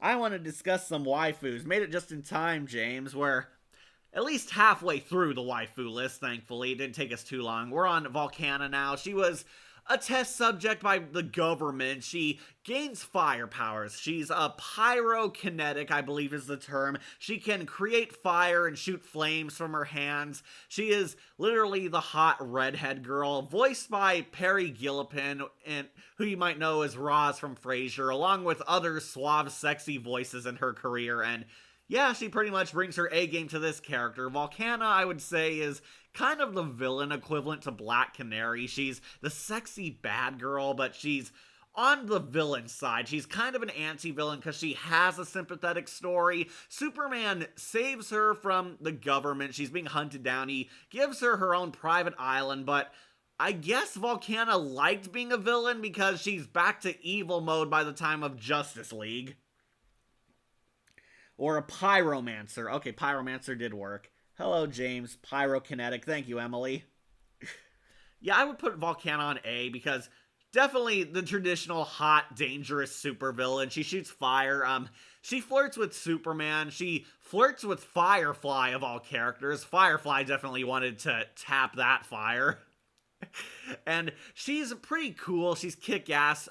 Sadly, she doesn't get as much focus on her. She's kind of just a goon on the Legion of Doom in the later seasons. She's helping other supervillains, but man, is she hot. She has this fun demeanor. She's mischievous. She uses her fire powers for evil. She's got a lot of sass, got a lot of funny jokes and one-liners, and she practically flirts with everyone. She's that girl who has a sultry voice even when she's trying not to be hot. Glad Catwoman is top tier. No one tops her. Oh, you might be surprised, James. We're not done with this list yet. Yeah, Volcana I would put on A. I can see people liking her, and it helps that she has a sympathetic side and implied that they were going to redeem her. But unfortunately, nothing ever came of this because they shifted focus onto more important characters. But I would put Volcana on A. I don't blame anyone for liking her. She is literally hot.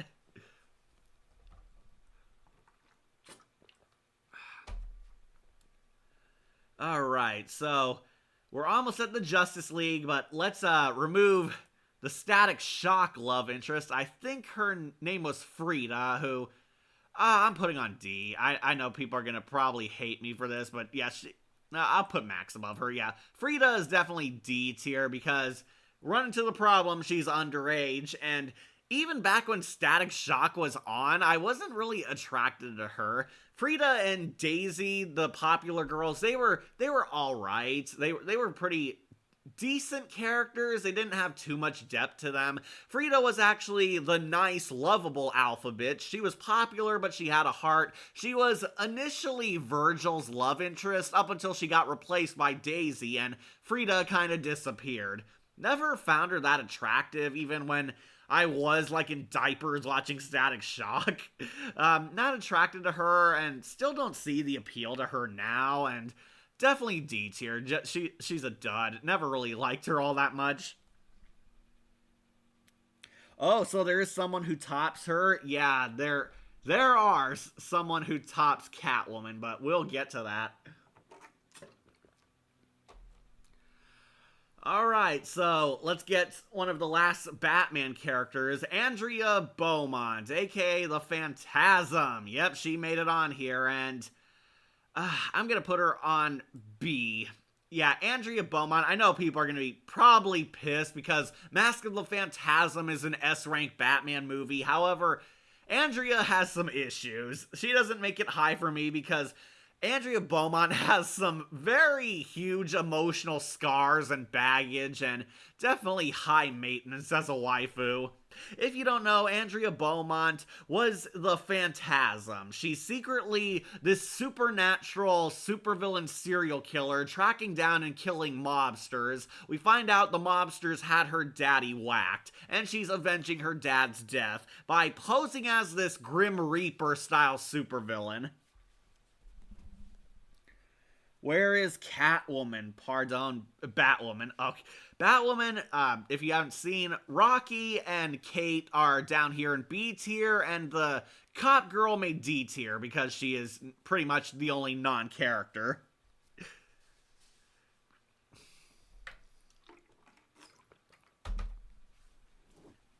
Hang on, I'll be right back.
Okay, I'm back.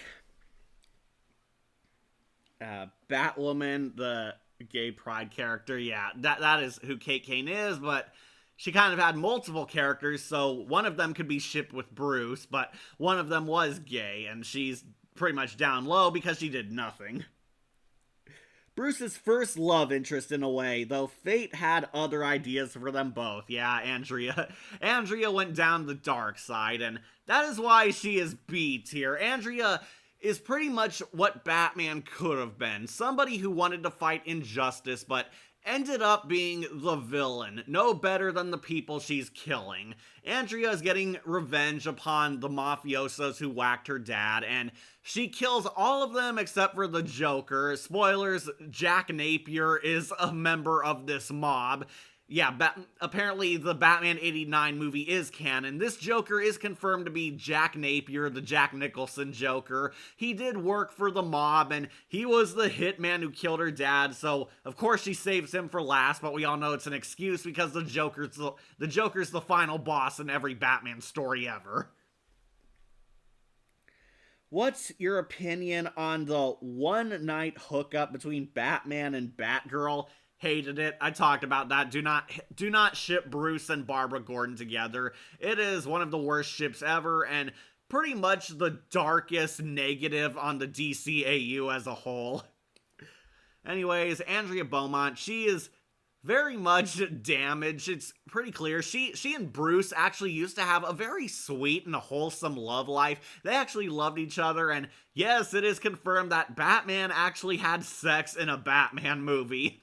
He and Andrea apparently did get laid twice. They had a relationship when they were in their younger days, and when they became adults, they very clearly do it again. I remember Alfred walks in the room and then quickly lets himself out and shuts the door. It's like, we all know what they were doing. We know.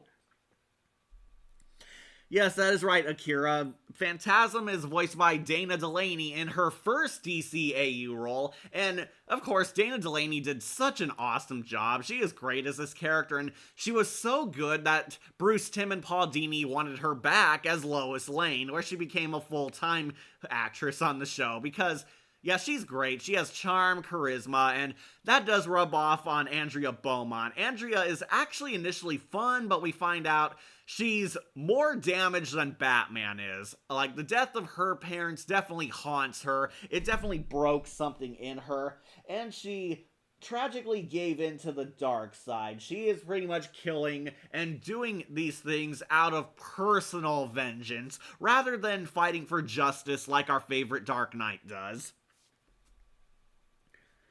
And Talia drugged Bruce. Yeah, that is why she's an F tier.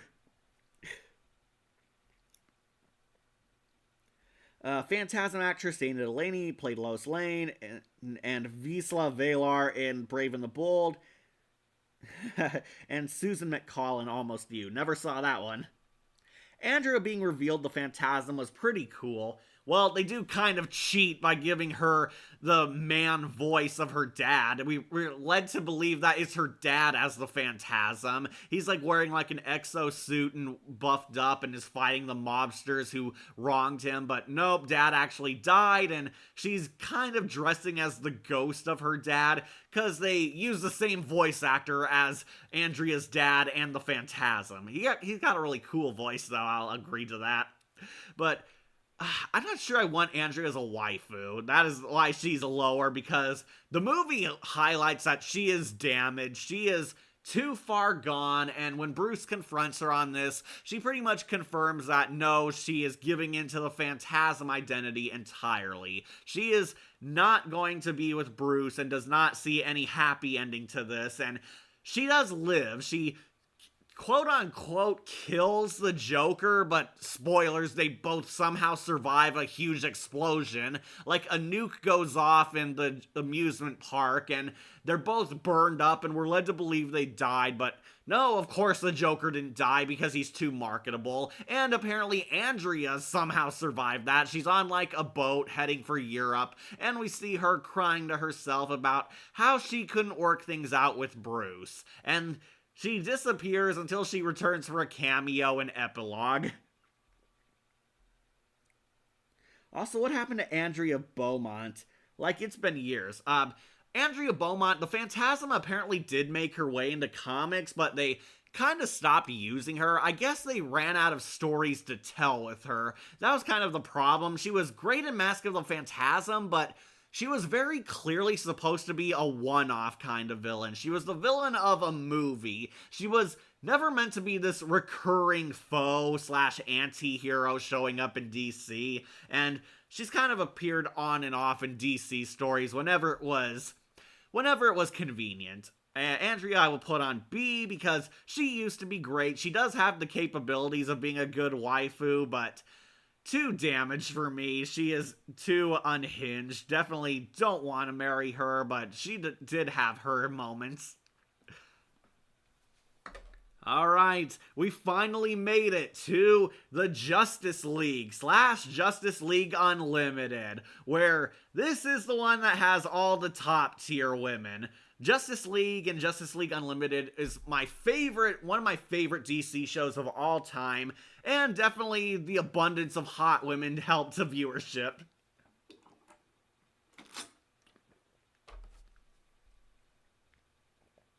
Most epic Joker laugh ever, by the way. Yeah, really cool. Batman, Wonder Woman couple. Do a tier list of Batman couples, girlfriends, sexual partners. I'm not sure people will be interested in that. Guess Batman will get stuck with Catwoman and Talia. Yeah, he kind of gets over Andrea real quick. Joker versus Zebo. Oh, the Joker will win. He can't die. Alright, let's do the Justice League women. They're all here. These are the ones, the best of the best, the ones everyone remembers. These are all the crushes. All the boys love these characters. There is fan art of all these characters.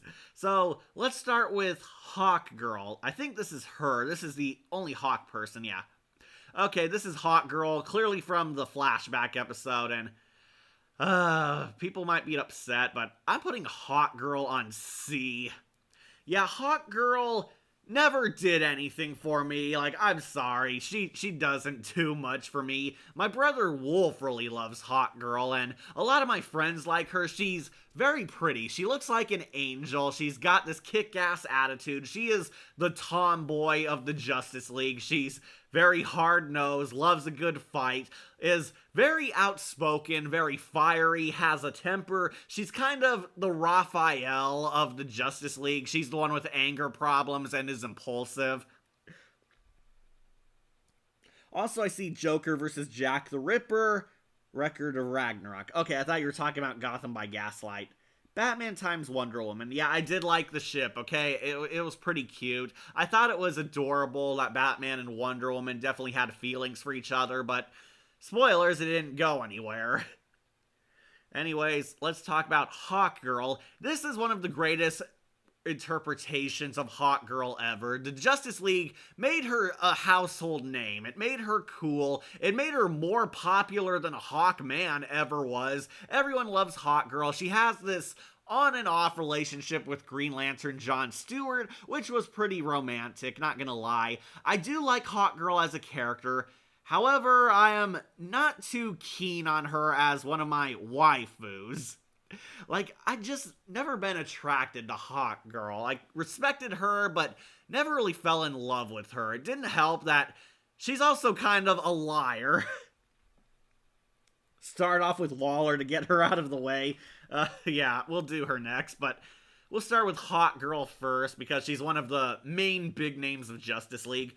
Hawkgirl, this is what turned her off from me. She's kind of a liar. She was actually an undercover Thanagarian soldier sent to spy on Earth, and she did so by posing as a superhero, befriending and aiding the Justice League. She becomes friends with them, but surprise, she was actually a spy working with Hawkman, and she was also cheating on both men. She has a love triangle between Green Lantern John Stewart and Hawkman. In this case, Tala was his name. Hawkman is this galactic king slash warlord who's the leader of their army and actually her fiance, but that didn't stop Hawkgirl from sleeping around with several other guys. Hang on, it's got some new comments. Maria Canal was also Abuela in the Doro remake. I thought you'd mention her in the Wizards of Waverly Place. Everyone knows her from that. She-Hulk in Marvel vs. Capcom 3. Yeah, I really like her She-Hulk. So, Wonder Woman's with Superman and Batwoman with Catwoman. Yeah, and Joker's with Harley Quinn, now prank. Hawkgirl was okay, definitely has her strengths, and I saw, and has some good focus episodes. Especially having her show compassion to villains like Grundy. Yeah, that was great. Hawkgirl has a heart. She is a jerk with a heart of gold, which is why a lot of people like her, because at the end of the day, she is a hero. Yeah, and she was Paulina on Danny Phantom. That actually surprised me, because Paulina and Hawkgirl are complete polar opposites, but that just shows you how good Canales is as an actress. Oh, she was also in Scooby-Doo and the Monster of Mexico. I'll have to hear for her then. Yeah, pretty much I know Hawkgirl is very beautiful. She's actually this sexy, angelic redhead underneath that Hawk Wolverine mask she always wears. It's actually a key point in the series that Hawkgirl and Jon Stewart finally got their relationship. They have sex, and it is done in that way where you can tell what's happening, but, you know, we keep it vague for the kids. Yeah, Hawkgirl is banging Jon Stewart, and I don't like her because she had a fiance this whole time, but she's sleeping around with several other guys, including Jon Stewart. Hawkgirl is very much sex positive. She does have an active dating life. She does confirm this, that she does actually, quote unquote, give men a try as she's talking to Wonder Woman. I definitely like Hawkgirl as a character, but as a waifu, not so much, because her lying manipulations behind the scenes definitely killed a lot of my love for her. She betrays Jon Stewart, betrays Hawkman, is flip-flopping between sides. She ultimately decides to be a good guy because, of course, Hawkgirl is a good person deep down. However, she and Jon Stewart break up, but We keep that kind of vague in Justice League Unlimited, where they clearly have feelings for each other and are destined to have a son. Spoilers, Warhawk from Batman Beyond is the child between Jon Stewart and Hawkgirl. Can you re-explain Ivy and Harley in your opinion of the as a lesbian couple, please? I arrived late, okay? I thought the Harley and Ivy relationship was fine. I put Ivy up to A because she is pretty hot. I do like her. However, doesn't make S rank because she's also very underhanded and creepy. And Harley Quinn, I made C rank. I know a lot of people love her. I'm just not attracted to her. I am not attracted to Harley Quinn. I find her mostly annoying, and even Arlene Sorkin's performance, while funny, did not really do anything for me waifu-wise. I think their lesbian relationship is fine. The problem is it hogs way too much focus in later DC stories. Specifically that Harley Quinn cartoon, where it was cute at first, but the more they focused on it, the more preachy and obnoxious it got. Therese on Clifford the Big Red Dog. Oh, that's okay. Hawkgirl can be a bit crabby, but she is attractive. Yeah, she's attractive, but I'm not attracted to her personality. That's why I dropped her so low. She's using two guys, and to make matters worse, a new Hawkman, Carter Hall, actually does enter the show, and she gets into a relationship with him because Carter Hall believes he's the reincarnation of Hawkman, and they were lovers in a past life. That's where this image comes from. This is the past Hawkgirl. If you don't know, Hawkman and Hawkgirl were ancient Egyptian alien superheroes, and every time they die, they reincarnate and reunite as lovers in the next life. And this is supposedly Hawkgirl's origin, but yeah, it didn't make sense in the comics, and it didn't make sense in the show either.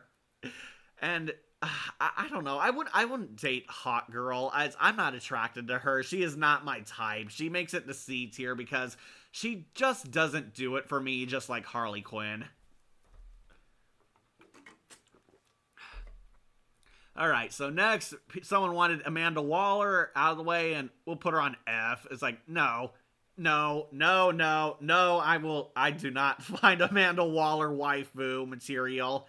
And no, even the skinny Amanda Waller, who actually looks like a model, is not attractive to me either, because Amanda Waller's a bitch. She's just a bitch. She's cold, ruthless, and calculating, and she does have some good in her because she has good intentions, but no, she is not waifu material. Do not like Amanda Waller. She's got more problems than Talia, because Amanda Waller has no conscience. Did you prefer Power Girl or Supergirl? Power Girl because she's legal. Stars. Sorry, couldn't resist the Nemesis reference at this time. Amanda Waller have a fat and skinny issue like she's have an eating problem.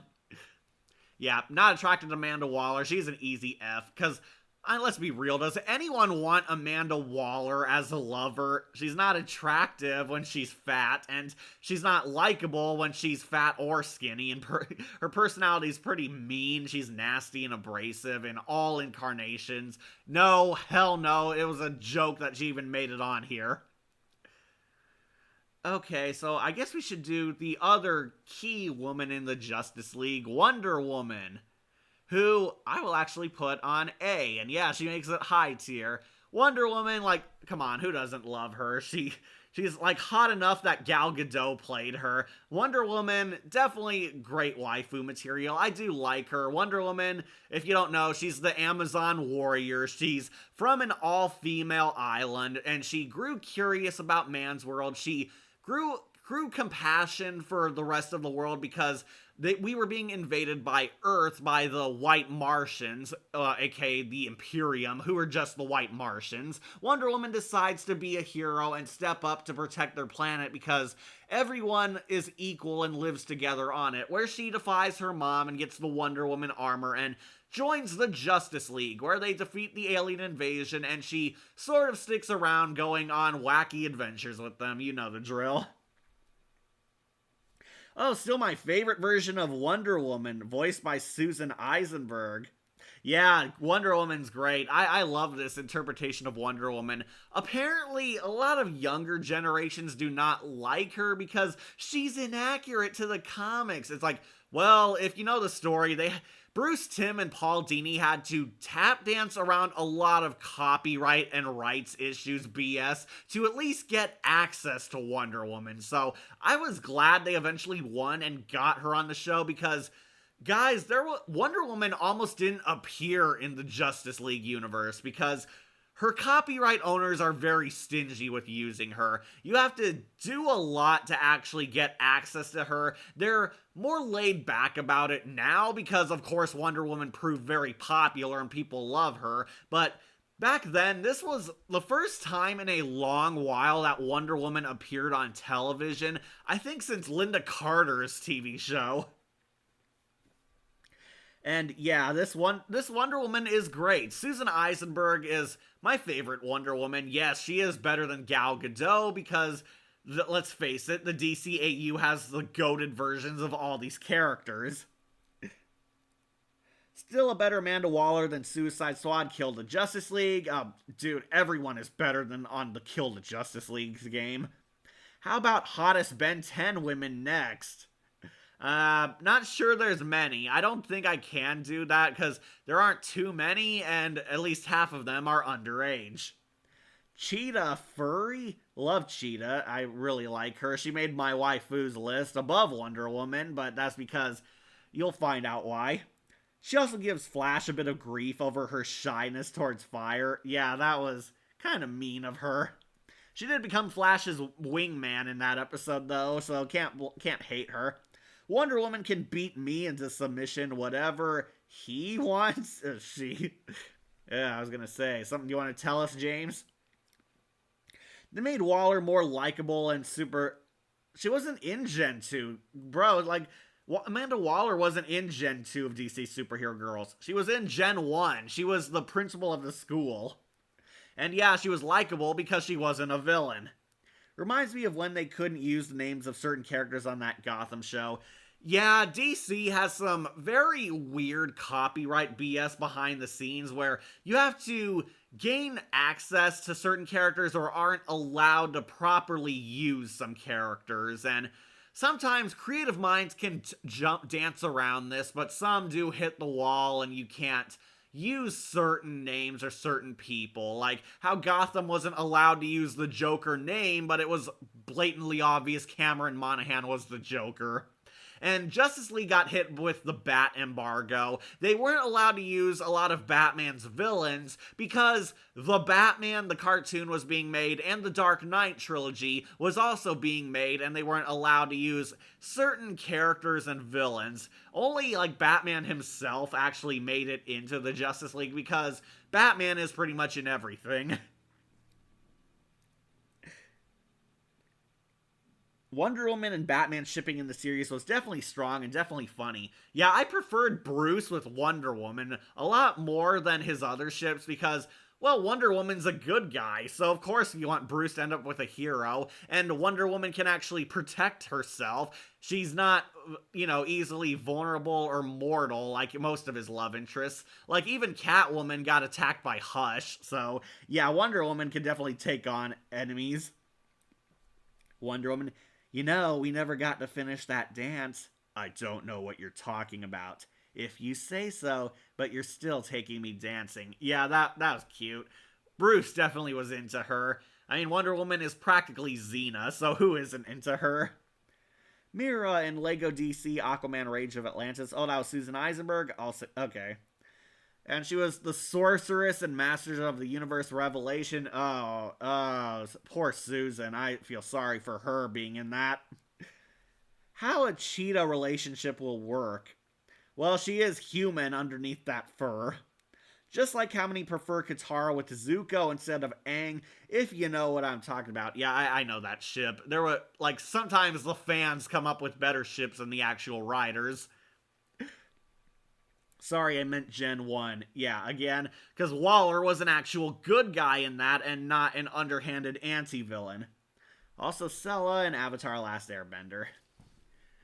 Alright, so Wonder Woman definitely A tier. I would definitely make her a waifu. She almost makes it to S tier, but she's missing that extra spark to me. Like, there's just something that doesn't propel her as high as the other S rank girls, which we're gonna start getting to because we're getting to a lot of the best women.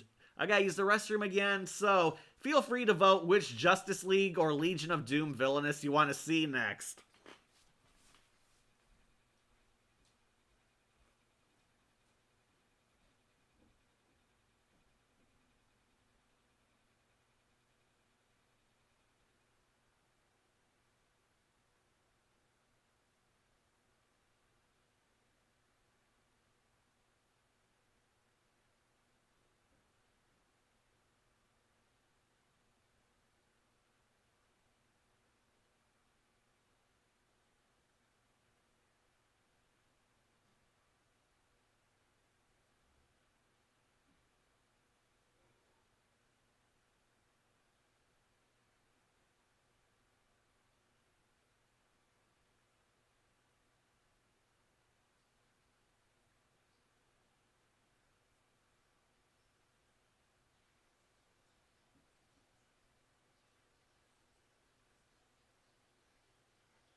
Okay, I'm back.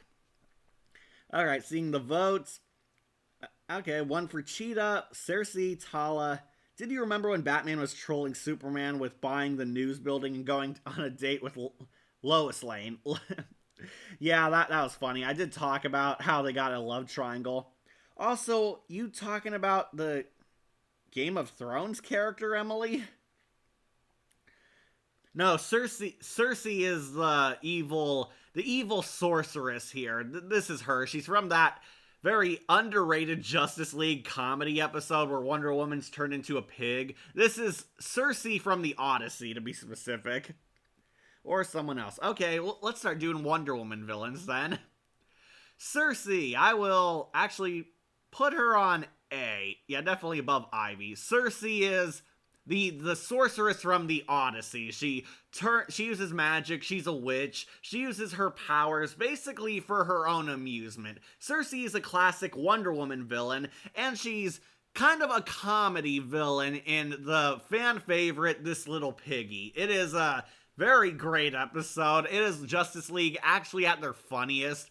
Batman and Wonder Woman are on a scouting stakeout. They're following a criminal, but the criminal turns out to be Circe, who transforms Wonder Woman into a pig, and Batman reunites with Zatanna, where we get a good old-fashioned Batman-Zatanna team-up as they try to heal Wonder Woman and change her back.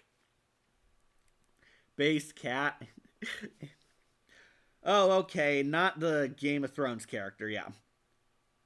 Yeah, this is Circe, the actual Odyssey witch, and I will put her on A. She is a pretty great villain, and yeah, pretty hot. Circe basically broke out because she wants to fulfill her dreams as being a big shot entertainer. She goes to this Greek stage. She wants to be a singer. She wants people loving and adoring her, praising her name, watching her shows, hearing her sing, and she turns Wonder Woman into a pig because she tries to get in her way and stop her, where Batman's trying to help Wonder Woman change back. Batman teams up with Zatanna, another sexy sorceress, and they get into a wacky comedy adventure. They're basically, Wonder Woman gets lost in the city as a pig, and they're trying to find her and trying to get to Circe at the same time. Batman and Z are hunting down Circe, while some of the D-list Justice Leaguers are hunting down Pig Wonder Woman before Wonder Woman gets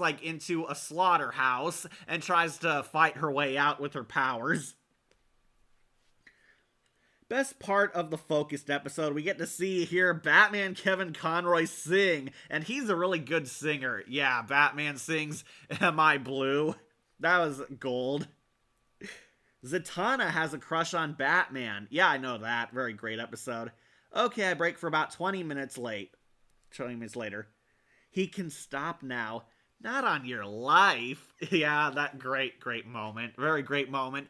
They actually made a good DC comedy, and it was on the Justice League show, the more mature cartoon, by the way. It was one of their best episodes. Love Zatanna, love Kevin Conroy showing his talent, love the wacky hijinks with the pig, and Circe, of course, was a great villain. She's kind of the traditional vain sorceress. She's kind of a Mera the Enchantress, but with a sense of humor. And the highlight, of course, is when Zatanna and Batman finally track her down and they have the fight, and Z completely upstages her and hits her with a piano.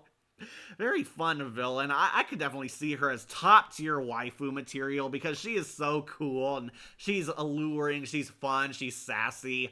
I think, what's her name? Rachel York or someone plays her. She was like a famous Broadway actress, and apparently they really loved having her on the DC tune. They actually gave her that song sequence herself, where she's like on the stage doing her show, because they loved her so much. And I can see why. She's an A-tier waifu.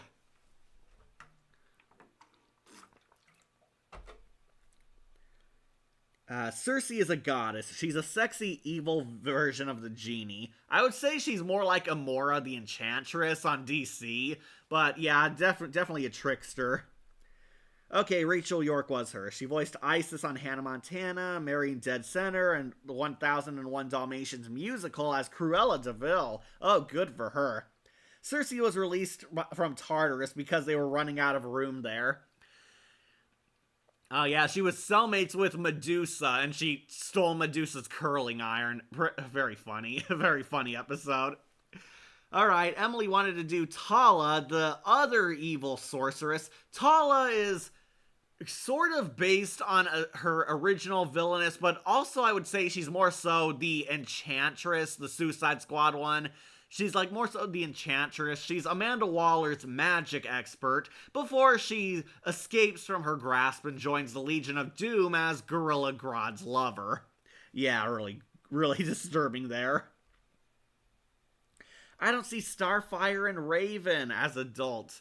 That's because we're doing the DC animated universe. These are the characters from Paul Dini and Bruce Timm's universe, and Teen Titans was not made by them.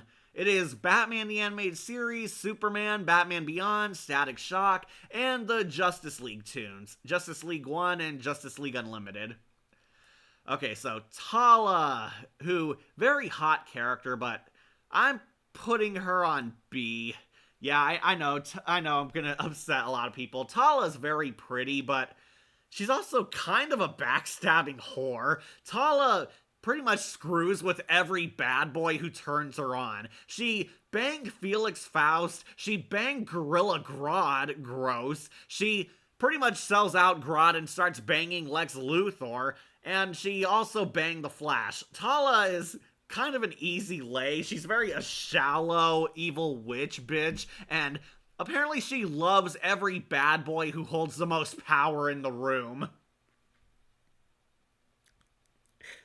Well, in a way, both Lex and Grodd's love her, but Tala's basically a backstabber. Yeah, that's also why I don't like her. She has no loyalty. She is completely disloyal, and I kind of want a waifu who I trust and like, and even though Catwoman's betrayed too, Catwoman also has good in her. Tala is a full-on villainess. She likes being evil. She was being forced to work for Amanda Waller up until Felix Faust tricks her into falling victim to a magic mirror. Then Gorilla Grodd takes this mirror and breaks her out, and apparently Tala has to serve whoever helps her. She was Felix Faust's apprentice / lover until they betrayed each other. Then she starts plowing Gorilla Grodd, which, ew. Just ew. I don't want to sleep with a girl who bangs a monkey. Then Grodd eventually loses her because his stupid ass plan of turning everyone in the planet into an ape was so dumb that Lex Luthor pulls a Starscream and betrays him, and absolutely none of the Legion of Doom members care because that was a stupid plan, and Tala instantly throws Grodd away and starts sucking Lex Luthor's bald spot. Yeah, she becomes Luthor's girlfriend, and Luthor clearly doesn't care for her. He's obviously using her. He takes advantage of her, has her help him. Their relationship eventually falls apart because Lex Luthor is more concerned with his power and resurrecting Brainiac than actually being with her. Tala helps Grodd, she helps him escape, and we get an epic villain civil war. She betrays Luthor and fights him, but surprise, Lex Luthor is prepared for everything because Lex Luthor is more crazy planned than Batman is. Tala's actress Juliet Landau played Natalie Tennyson in Ben 10 Ultimate Alien. Oh, cool for her. Drusa in Green Lantern, the animated series. I do remember her there. And Queen Leona in Thundercats 2012. And Little Sister in Bioshock. Yeah, Juliet Landau definitely delivers a good performance.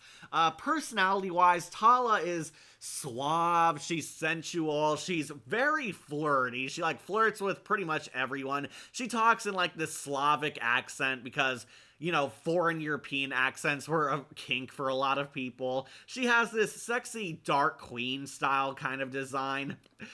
She, unfortunately, is a total backstabber, which is, yeah, she's hot, but she doesn't make it high up for me because she's betrayed everyone she's ever worked for. I hope she's Morgan in Record of Ragnarok Apocalypse soon. Yeah, hopefully. Juliet Landau's definitely a good actress, and Tala is one of her greatest characters.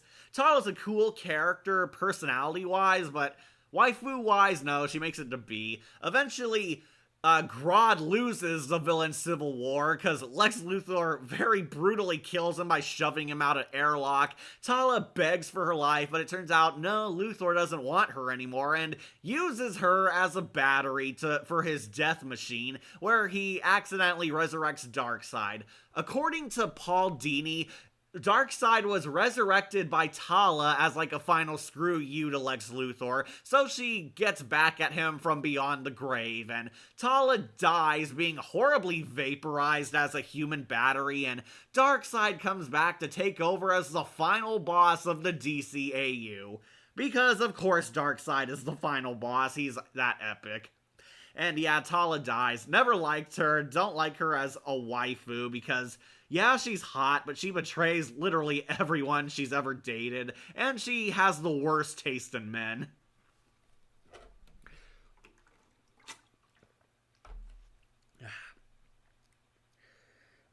Opinion on Joker's new girlfriend, Punchline. I honestly haven't kept up with comics. I know who Punchline is. She's the new psychotic replacement Harley Quinn girlfriend the Joker has.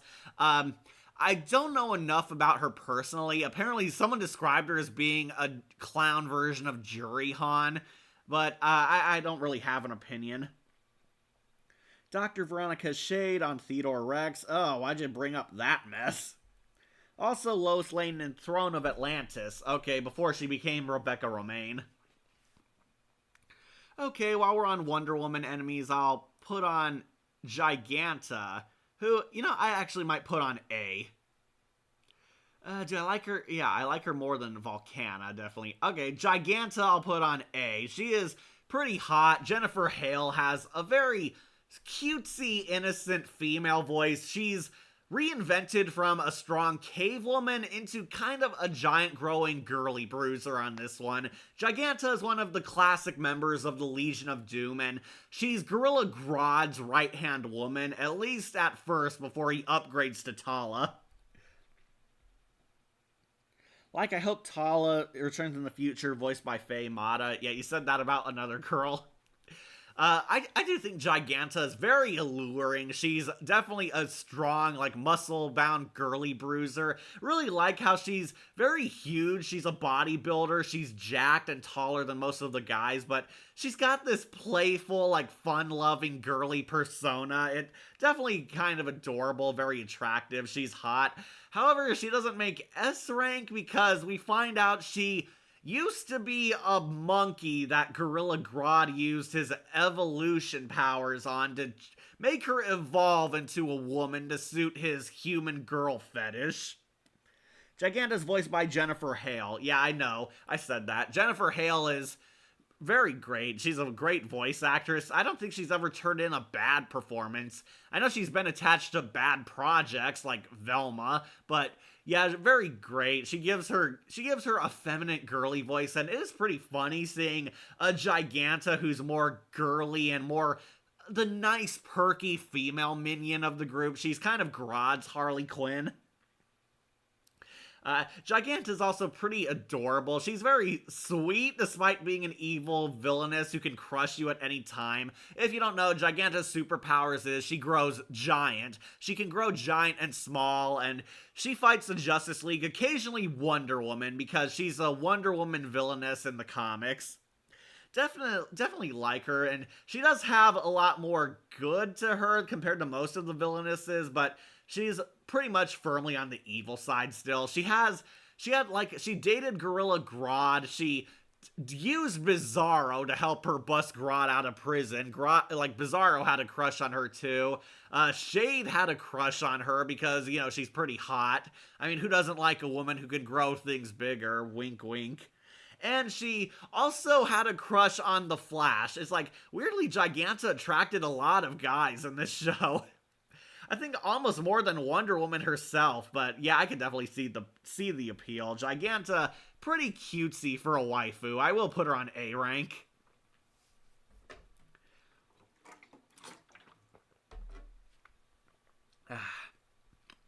Sorry, I needed some water there.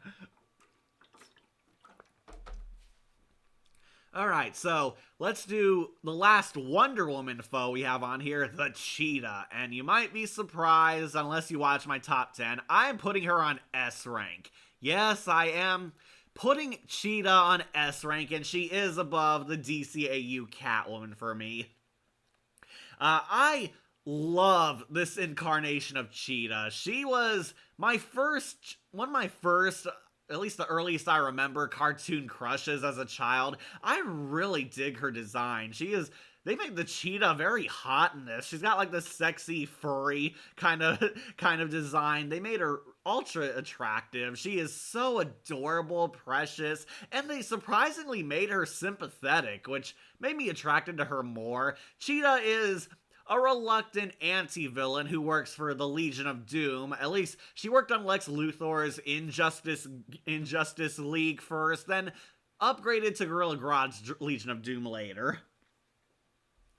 If you haven't seen my top 10 best waifu list, Cheetah actually did make it on because this is my favorite incarnation of her. She is so pretty. I really love her. I want to give her a hug. I'd definitely make her my waifu for sure.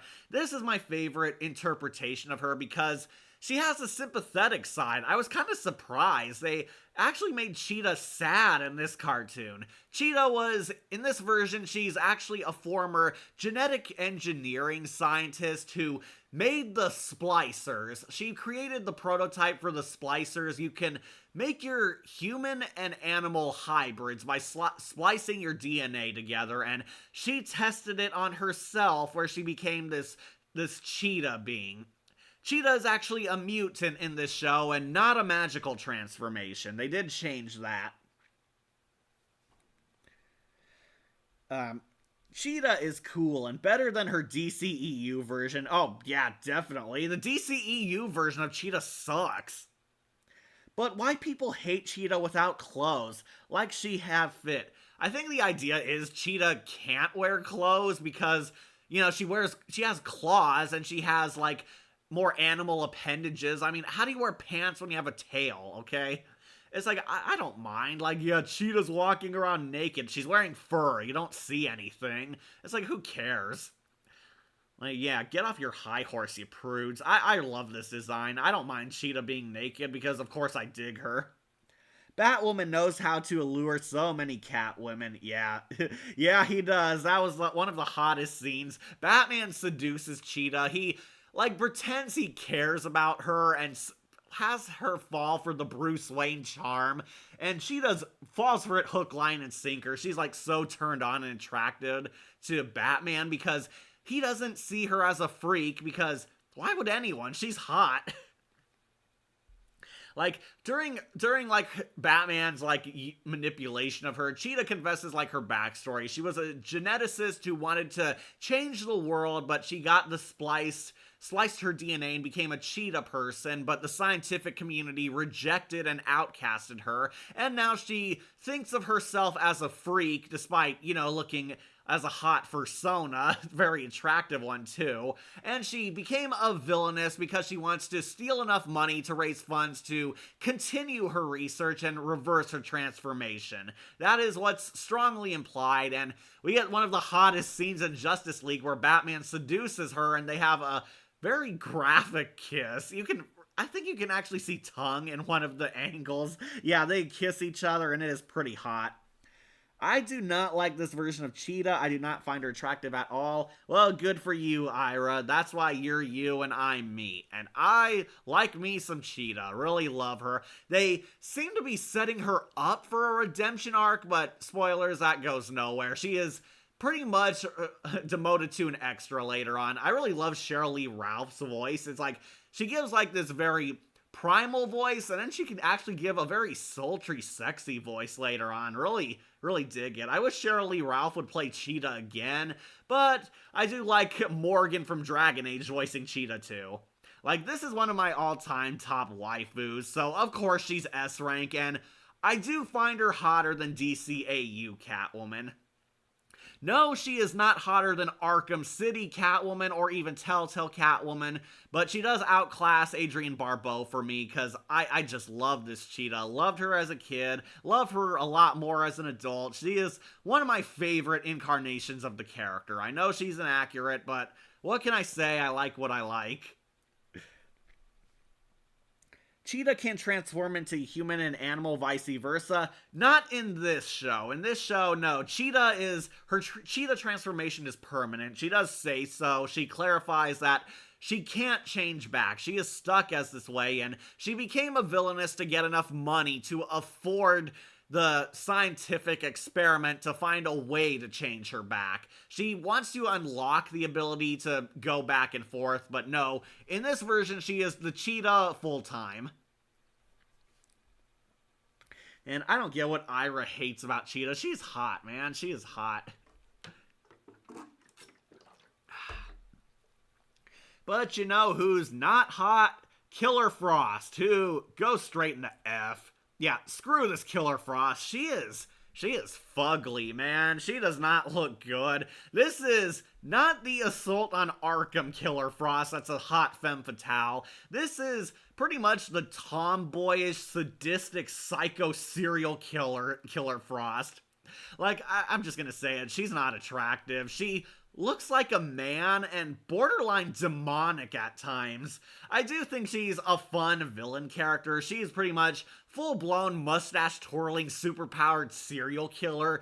Jennifer Hale also voices her, and she's definitely fun as her because she's such a deranged psychopath, but not waifu material. Not this Killer Frost. So, high half-lady parts. Injustice Killer Frost, though, now she was hot. Yeah, the Ice Queen Killer Frost was hot.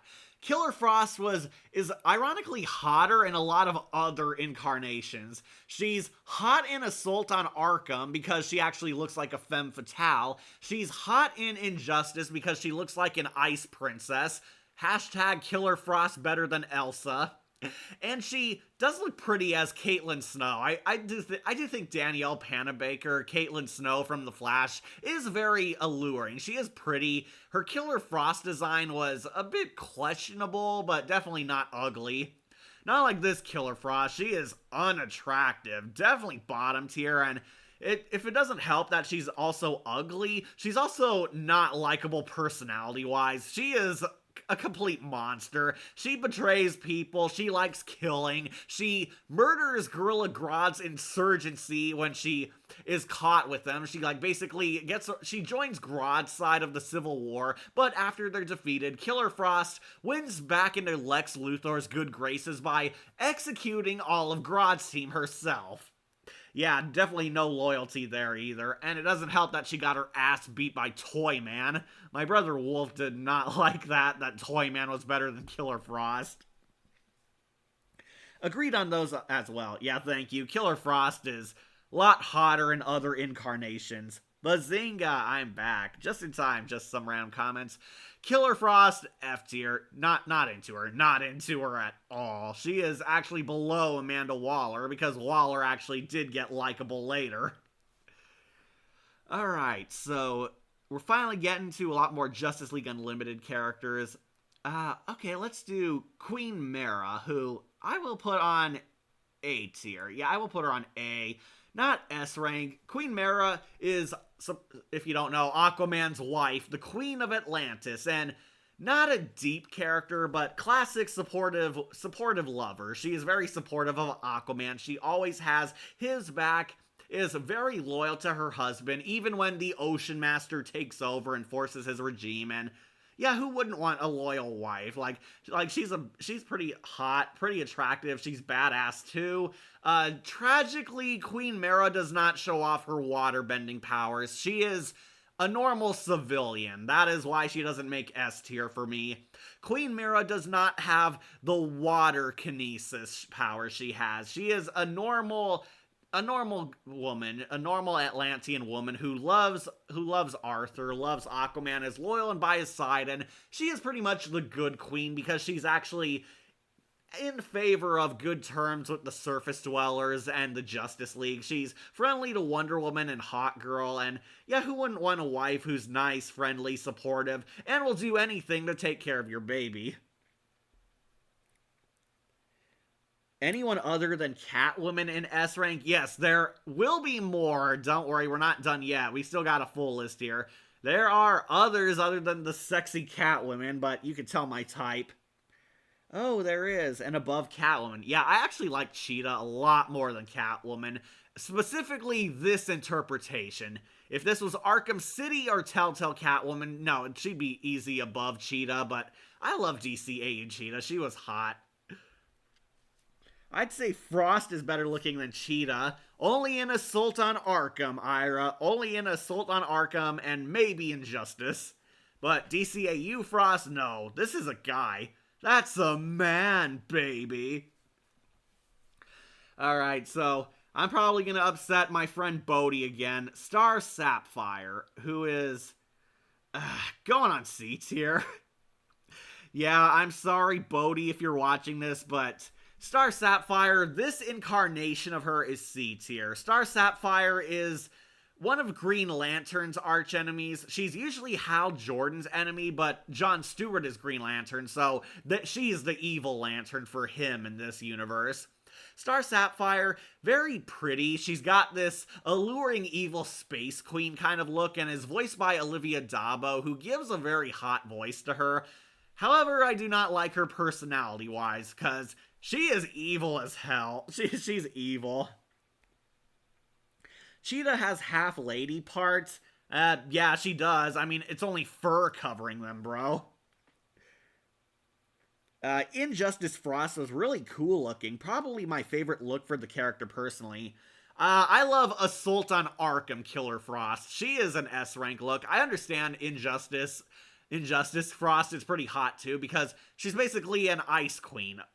She's literally a sexy, deadly ice queen, and I understand what people think, what people love about that, so I won't deny that version's hot, but literally every other version but this Killer Frost is attractive. This Killer Frost is her ugliest look to me.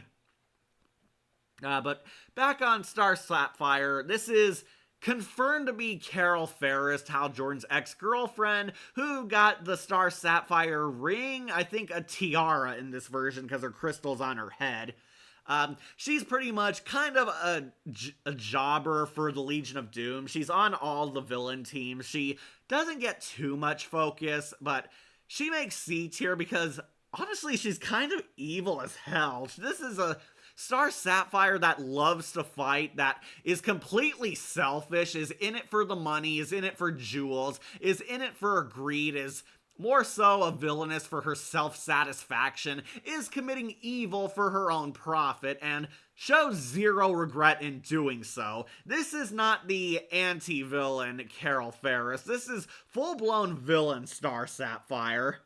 My friend Bodhi really loves her, and yeah, I can see the appeal. I put her on C because this is one where other people might be attracted to them, but I'm just not. And Star Sapphire, this version of her, definitely not, because of one instrumental part that killed her for me. Basically, in the infamous two-parter Fury, a villainess named Arisia is committing a mass gendercide on the planet, trying to eliminate all the males, all the guys, even all children with the Y chromosome. She wants to eliminate all males on the planet to make it a female-only society. And Star Sapphire completely goes along with this plan with zero regrets and zero question. Star Sapphire wholeheartedly joins in Arisia's gendercide plan and gives zero craps about all the innocent males who are dying. Keep in mind, even children are being killed by the super virus, and Carol doesn't care. It's like, dude, it's like, girl, little boys are being killed by this virus. Like, children who are born male are being executed by this fatal virus, wiping out all men in the universe.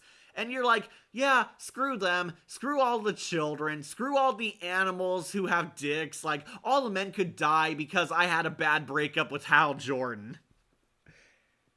DC Superhero Girls Gen 2 version of Star Sapphire is the best version. Hard disagree. The best Star Sapphire is Green Lantern, the animated series. That is the best Star Sapphire. DCAU Star Sapphire, my friend Bodhi loves her, and I'll agree, she is attractive, and I love Olivia Dabo and her voice acting, so she definitely elevates the character, but not waifu material to me. Not this incarnation, at least. I do not love her. It really says a lot that the Cheetah was the more sympathetic girl member of the Injustice team than Star Sapphire was. Gen 2 Superhero Girls Star Sapphire was hilarious. That's because she's Kari Wahlgren. Okay, you guys vote again on the next one you want to see. I'm going to get more water.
I'm back!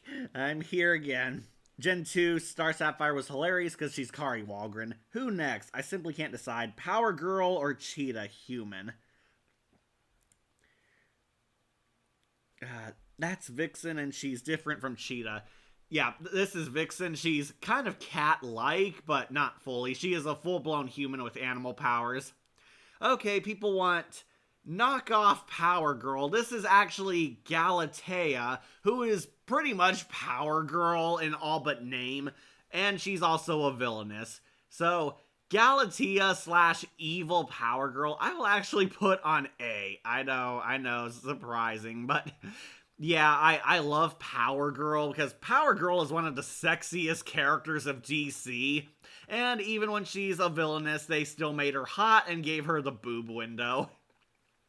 So, this is not the traditional Power Girl. It is a character based on Power Girl, but clearly heavily re-altered for the show. This is basically an evil clone of Supergirl, but all grown up and working for Project Cadmus. And yeah, she is pretty hot, I won't lie. Love the really sexy bodybuilder kind of girl. She's like kind of an evil She-Hulk. She's sassy, she's funny, she likes making quips, but she also likes to fight. This is clearly an evil clone that was bred to be a super soldier, and she does have tons of personality. I would definitely date her.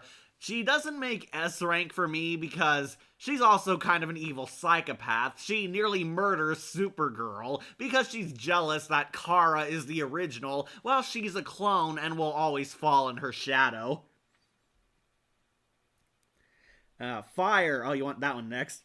That jump scare was scarier than any of the mad jump scares.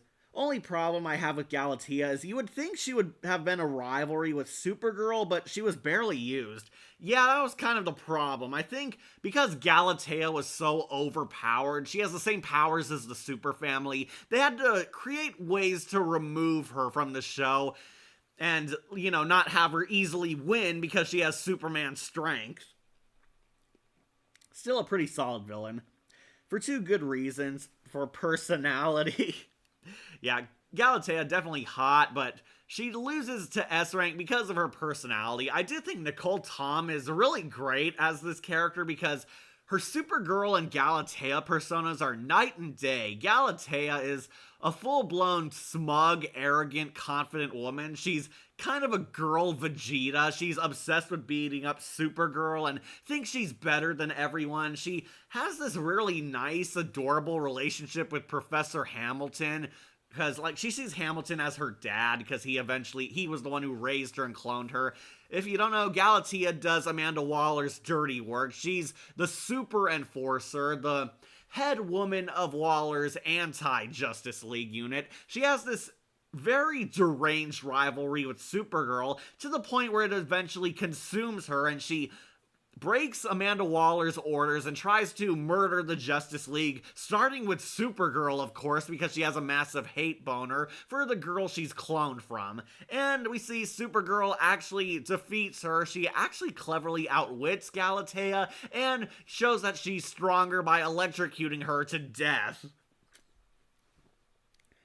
Did it seriously autocorrect Five Nights at Freddy's to Mad? Yes, it did. Autocorrect sucks, I agree. Yeah, I like Galatea, mostly because, yeah, this is just Power Girl, and we all know Power Girl is hot. Power Girl herself would make S tier, but knockoff Power Girl, definitely close. She is A tier. I wish she wasn't evil. I do kind of wish that, because Power Girl would eventually be done justice later on Batman Superman Public Enemies, where Bruce Timm sort of apologized by making Power Girl an anti-hero in that movie, who eventually joins Clark's side. But Galatea, pretty hot. I would totally date her. Yeah, she's a bad girl, but a pretty hot one. A tier for Galatea because she's Power Girl.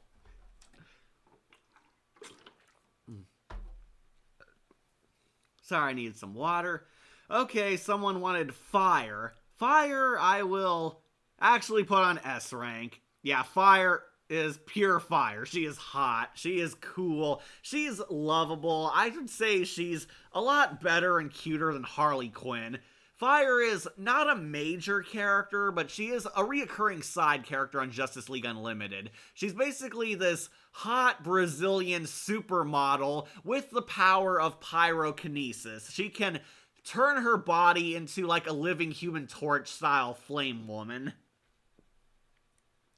Yeah, Fire can turn into like kind of a green Human Torch, and she's pretty attractive. They use the fire to censor her naughty bits so Bruce Timm can draw a hot woman without making it porn, basically. And yeah, of course she's hot. She's sexy. She is fun, and I do like her voice actress. Hawkgirl actually voices her using her Hispanic accent because, you know, she's Brazilian. And did anyone hate this character? Like, of course you'd want to do the supermodel with Human Torch powers.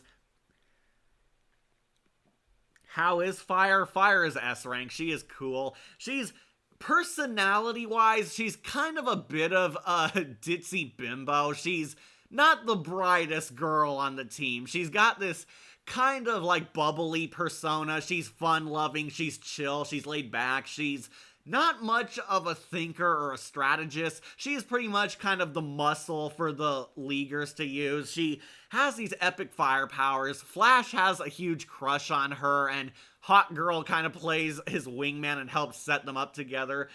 Fire's not very bright, ironically. She doesn't pick up on the Flash's feelings for her. The Flash is so shy and nervous, and she's trying to drop hints that she's into him, but doesn't really get the clue until Hawkgirl kind of helps push them together. You will need alloy and medicine for the burns. I don't know her. I don't remember her. Well, here's the thing. Fire can also turn off her powers. Like, Fire is pretty much Human Torch. She can flame on, basically. She turns into this sexy fire girl. I find her attractive in both forms. She actually can turn on human mode and metahuman mode. That is one of the reasons why she's much better than a lot of the women on here, because she has control of her powers. And yeah, short character, but definitely hot. It's like, I mean, who wouldn't want to do Fire? You have to be non-straight to not like Fire. All right, so let's get to some other characters. I did think it was funny how she kind of had a flame bikini top. Yeah, that was a clever visual pun.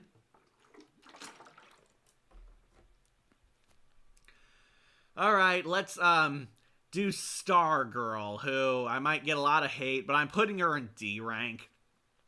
Why? Because Stargirl is underage. She is a teenager and a very bratty one. Stargirl has a really decent character arc. I will say I loved her character development, and she is funny. Stargirl is basically a jealous alpha bitch who hates Supergirl because Supergirl's more popular, and they sort of have a frenemy relationship until they become best friends by the end of the series. Say, have you or Wolf seen Tales from the Crypt Keeper, the cartoon version, not the live action one? Yes, I have seen it. I have seen it. It is free on YouTube right now. I watched it. I think it's okay. I considered reviewing it, but I was going to do it for my story arc, which we've now finished, and I don't have much interest in talking about Tales from the Crypt now. I didn't think... Yeah, okay, read that one. I didn't think Fire was attractive when I first saw her, but in later years I became infatuated by her. Well, yeah, most of us watched these shows when we were kids. I wasn't attracted to Wonder Woman when I first watched this show, but watching now as an adult, I see her now as supermodel hot, hotter than Gal Gadot. So yeah, you kind of change your ways when you grow up. Anyway, Stargirl, she's D because she's underage and honestly does not have a very attractive personality. She's very petty, very immature, very bratty and jealous. It's like, I know that's a key part of Stargirl, Courtney's character arc, is that she's a bratty teenage girl who matures into the real better hero we know her as. But I don't like her because she was mean to Supergirl and very critical and judgmental of everyone during her very brief Spotlight episode. Tales from the Crypt Keeper is fun. Would really like to see you tackle those one day.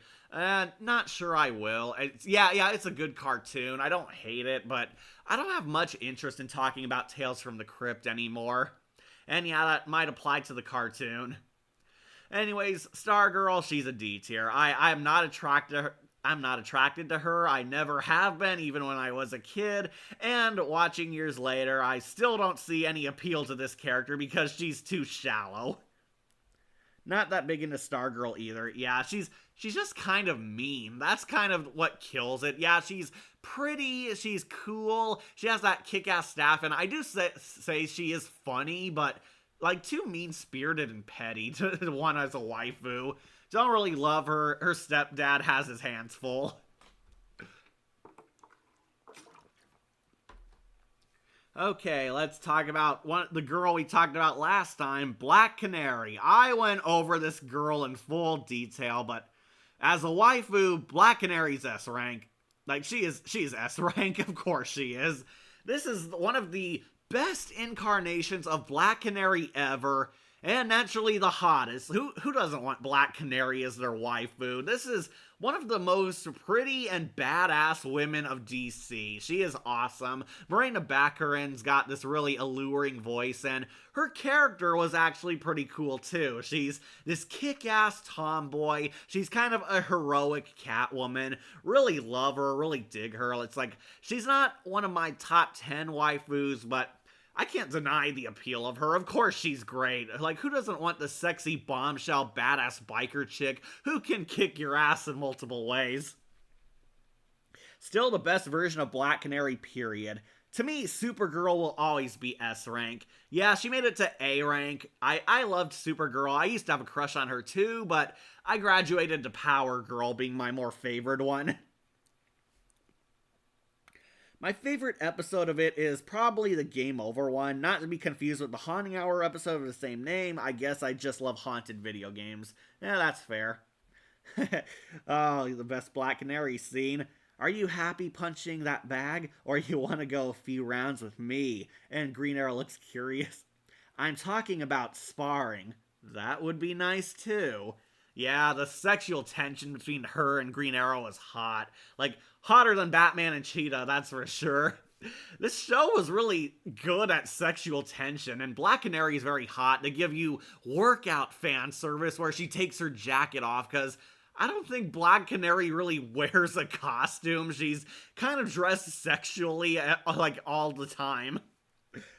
Question, what is waifus? Can someone explain to me? Waifus are fictional characters you want to marry, to make your wife. They're animated characters you want to marry and become your wife. They're characters you had a crush on, characters you have feelings for. Hell, you crushed on them as a kid, still might crush on them as an adult, like me, and you really want to put a ring on it and marry them. I'm judging them by basically how great they would be as a girlfriend or a wife, basically, and how much you love them. And Black Canary, definitely S rank. I would put her in S rank. Like, who doesn't love Black Canary? Black Canary and Batman have an affair. Yeah, Batman and Black Canary have been shipped together very often. Frank Miller apparently really loves them together. I hate how you can't return on live chat. I think you can. The male version is Husbando or Anime Night. It's like, yeah. Yeah, I don't think waifus are so controversial. It's like, we all crush on fictional characters. Like, of course we do. We're all people. It's like, I don't care who judges me. I wanted to do this stream, honestly, because the DCAU has some of the hottest women ever. Black Canary, S tier. Talked long about this girl, but yeah, she's perfect. And speaking of perfect, let's do Vixen, who, I'm gonna say it, S tier. And I will put her above Catwoman, not above Cheetah, though. Vixen, hot. She is so hot. She is such a great girlfriend. I honestly think Jon Stewart had a better relationship with her than Hawkgirl. I love Vixen way more than Hawkgirl.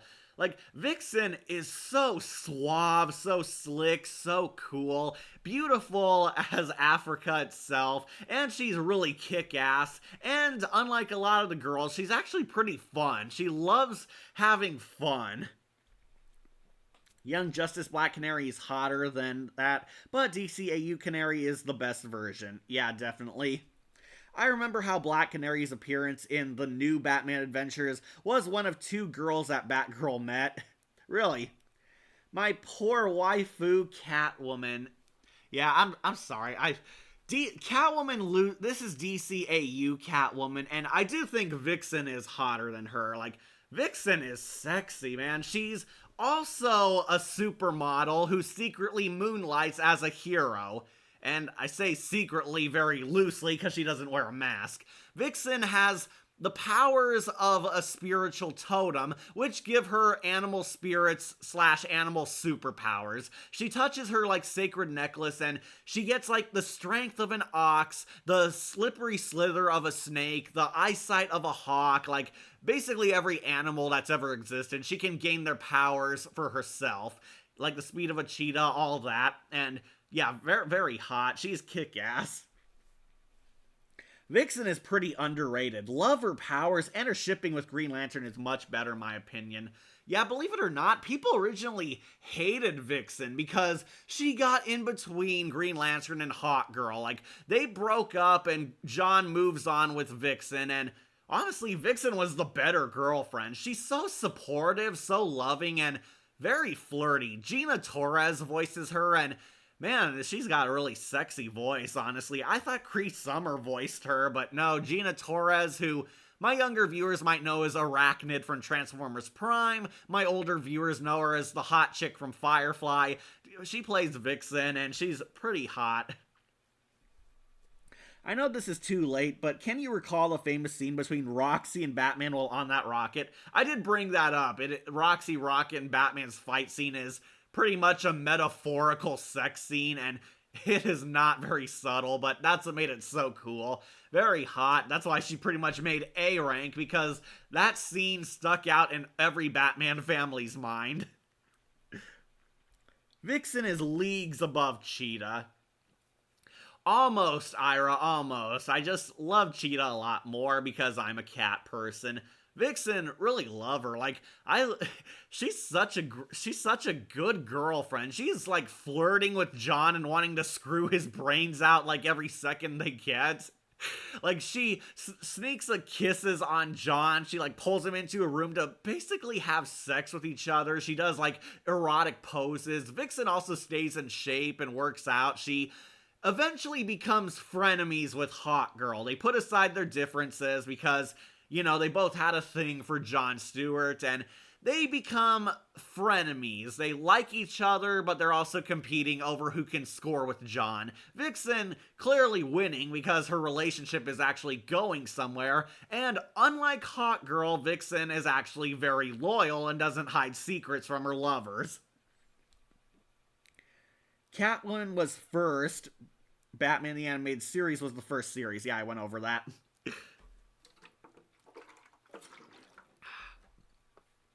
So, I really love her design. Vixen, basically an animal-themed superhero, and a very cool one. She kicks ass, and she's got a really good heart. They tried to make her the abrasive one, but we see Vixen does have good in her. She saves children. She's very protective. She is willing to risk her life, even for Hawkgirl, a woman who she had a rivalry with. She really proves herself. She is actually one of the competent heroes. Apparently, the Justice League recruited her off screen because she actually fought during the Thanagarian invasion. She was off screen combating the Hawk People soldiers. She did not take it lying down, so yeah, pretty badass of her. Like, yeah, I would totally put a ring on her. Vixen is one of the best girls of the series and super underrated. I wish she got a lot more to do because Vixen, much better girlfriend than Hawkgirl. Why the Dee Dee Twins on C tier? Because they're evil and they might be underage. Catwoman was first. Okay, read that. This list probably that cat personas are the best waifus. Well, Vixen also turns into lions and cheetahs and so forth too through her animal totem. She makes it high, but she does turn into other animals, so I'm not being offensive or bigoted. Love Vixen. I would put her on S rank. I loved her so much. She is pretty hot. I actually like her more than Black Canary. I know, controversial because Black Canary's so hot, but what can I say? I like what I like, and Vixen's pretty high up there.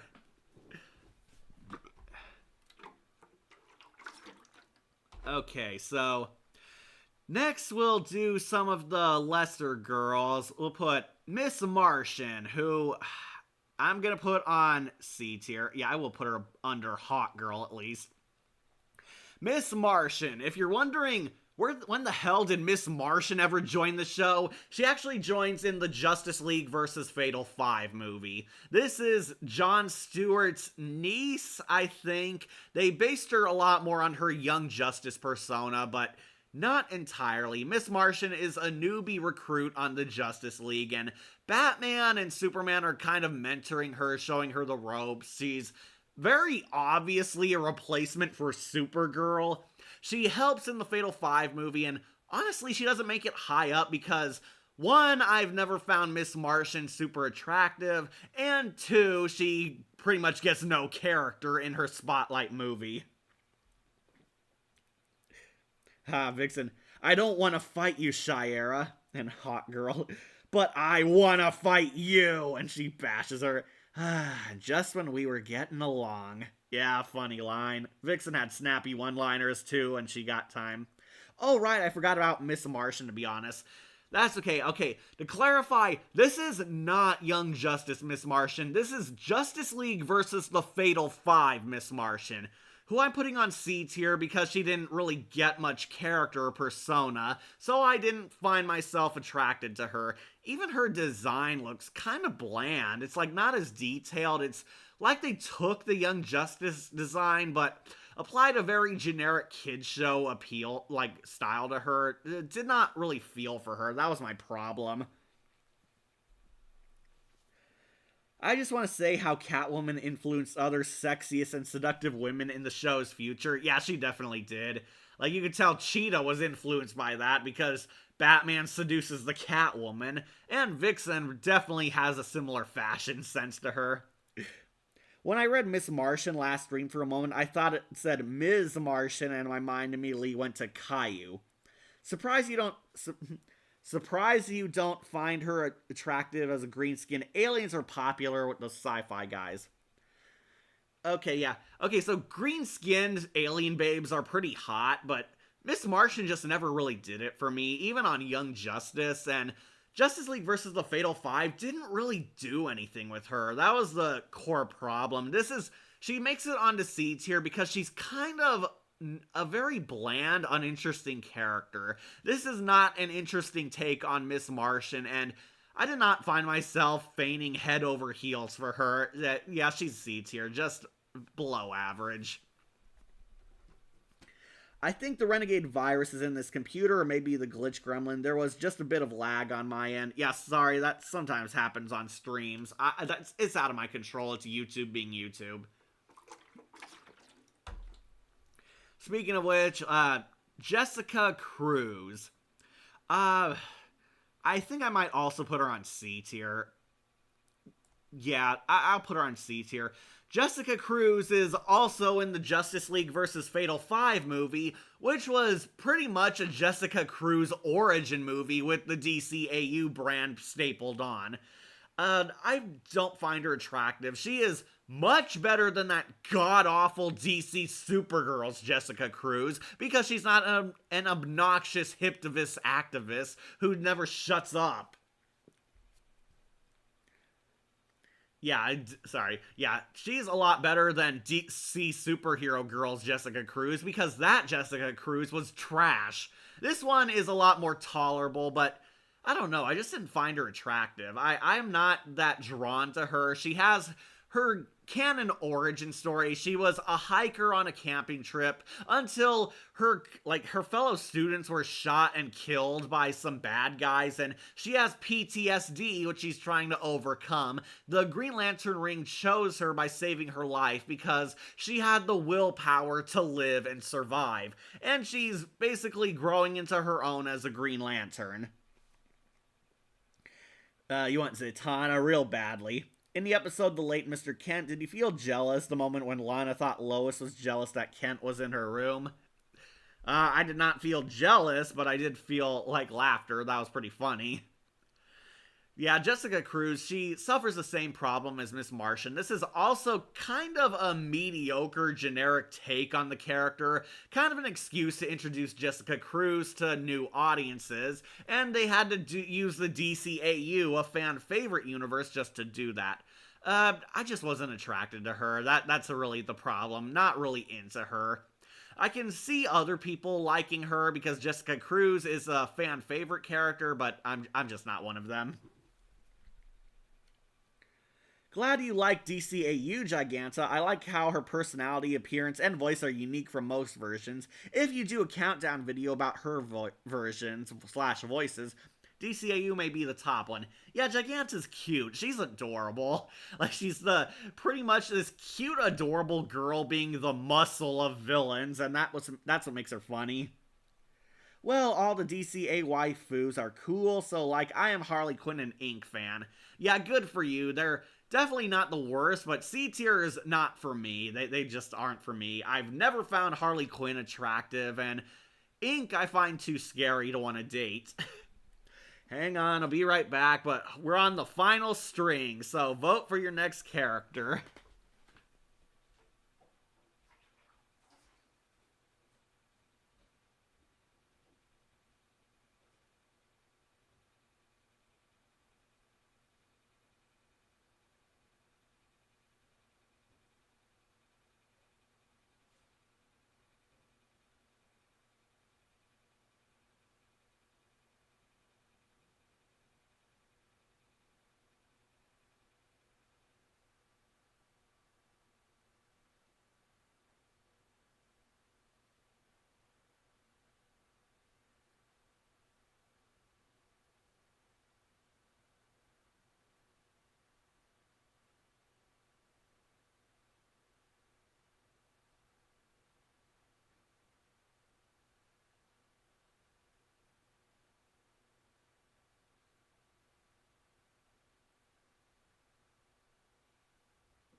Alright, I'm back.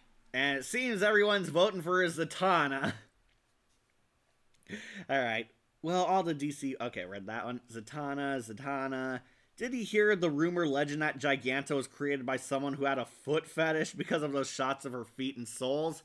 Are you talking the real Giganta, or the DCAU Giganta actually wears boots? So, it can't be this one. Zatanna, right, people? Okay, people want Zatanna. Alright, let's talk about the alluring mistress of magic. Everyone's favorite dark magician girl, Zatara, aka Zatanna, the Magnificent Magician. Zatanna actually did debut in Batman the Animated Series, but she got more well-known through the Justice League show. She actually had two voice actors. She was Julie Bowen, I believe, in the Batman the Animated Series, and then she traded up to Jennifer Hale, and I really love Jennifer Hale's voice. And if you've seen my waifu list, you know Zatanna is definitely S tier, and believe it or not, drum roll, please, Zatanna is number one. Yes, Zatanna is my favorite. Zatanna is S tier. Zatanna is the hottest woman of the DC animated universe. I love Zatanna. She is awesome. She is great. She's pretty. She's attractive. She's got a fun persona. She's a bit bubbly. She's pretty badass. She's really magical with her, supernatural powers. I love her. Love her. Oh, hey, Emily finally came back. Emily posted a taco. Cat, had ever existed a version of Harley Quinn that you personally like or are all unattractive? I love the Telltale Harley Quinn. That is the only Harley Quinn I absolutely love. The Arkhamverse Harley Quinn is also close second, but I wasn't really attracted to her. I will admit she has a hot design, though. I can see the appeal to Arkhamverse Harley Quinn, but for me, Telltale is my favorite Harley Quinn. I really loved how they reinvented her, and she had a cool design, really kick-ass voice actor, and really badass moments. Telltale Harley Quinn is my top tier. But we're on my waifu top tier, Zatanna. She's S rank. Like, who doesn't love Zatanna? She is fun. She's adorable. She is very warm to be around. She is perfect waifu material. She made my list, of course. If you haven't seen my top 10 waifus list, Zatanna is on there. Watch it if you want to find out what place, but she, Catwoman, and Cheetah are definitely on there, and for good reason. Zatanna is one of the best characters of DC. Welcome back, Emily. Didn't you find it strange in her first appearance in Batman the Animated Series was viewed as a stage magician rather than a magic user, and how she was drawn with no fishnet stockings? Bruce Timm confirmed that they tried to draw the fishnets, but it didn't come out good. They had to end up not doing that because the fishnets were very hard to draw. And yeah, it was weird. She was a regular magician. We find out it's retconned later in Justice League Unlimited that, oh, Zatanna actually did have supernatural magic the whole time. She just limited herself on purpose to not give away the supernatural exists in DC. Which, yeah, was pretty much big BS. Like, did any of you buy that Zatanna was actually magic the whole time in Batman the Animated Series? Welcome back, Emily. I never went anywhere. I just haven't really had anything to say for a long while. Telltale Harley Quinn was definitely more badass. Yeah, I really like that about her. Zatanna has great legs. Yeah, she does. My eyes are up here, as is the rest of me.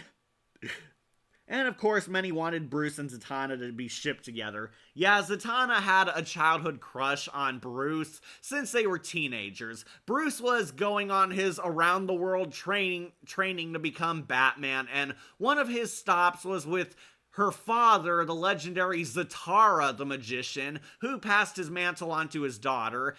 He was with the Zatara family being taught how to be an escape artist. Batman learned his disappearing acts and some of his supernatural tricks to be Batman from Zatanna and her dad, and Z basically had a crush on Bruce and wanted to hook up with him, but Bruce had to eventually leave to carry on his training. I believe he was going to Japan to finally learn his martial arts combat.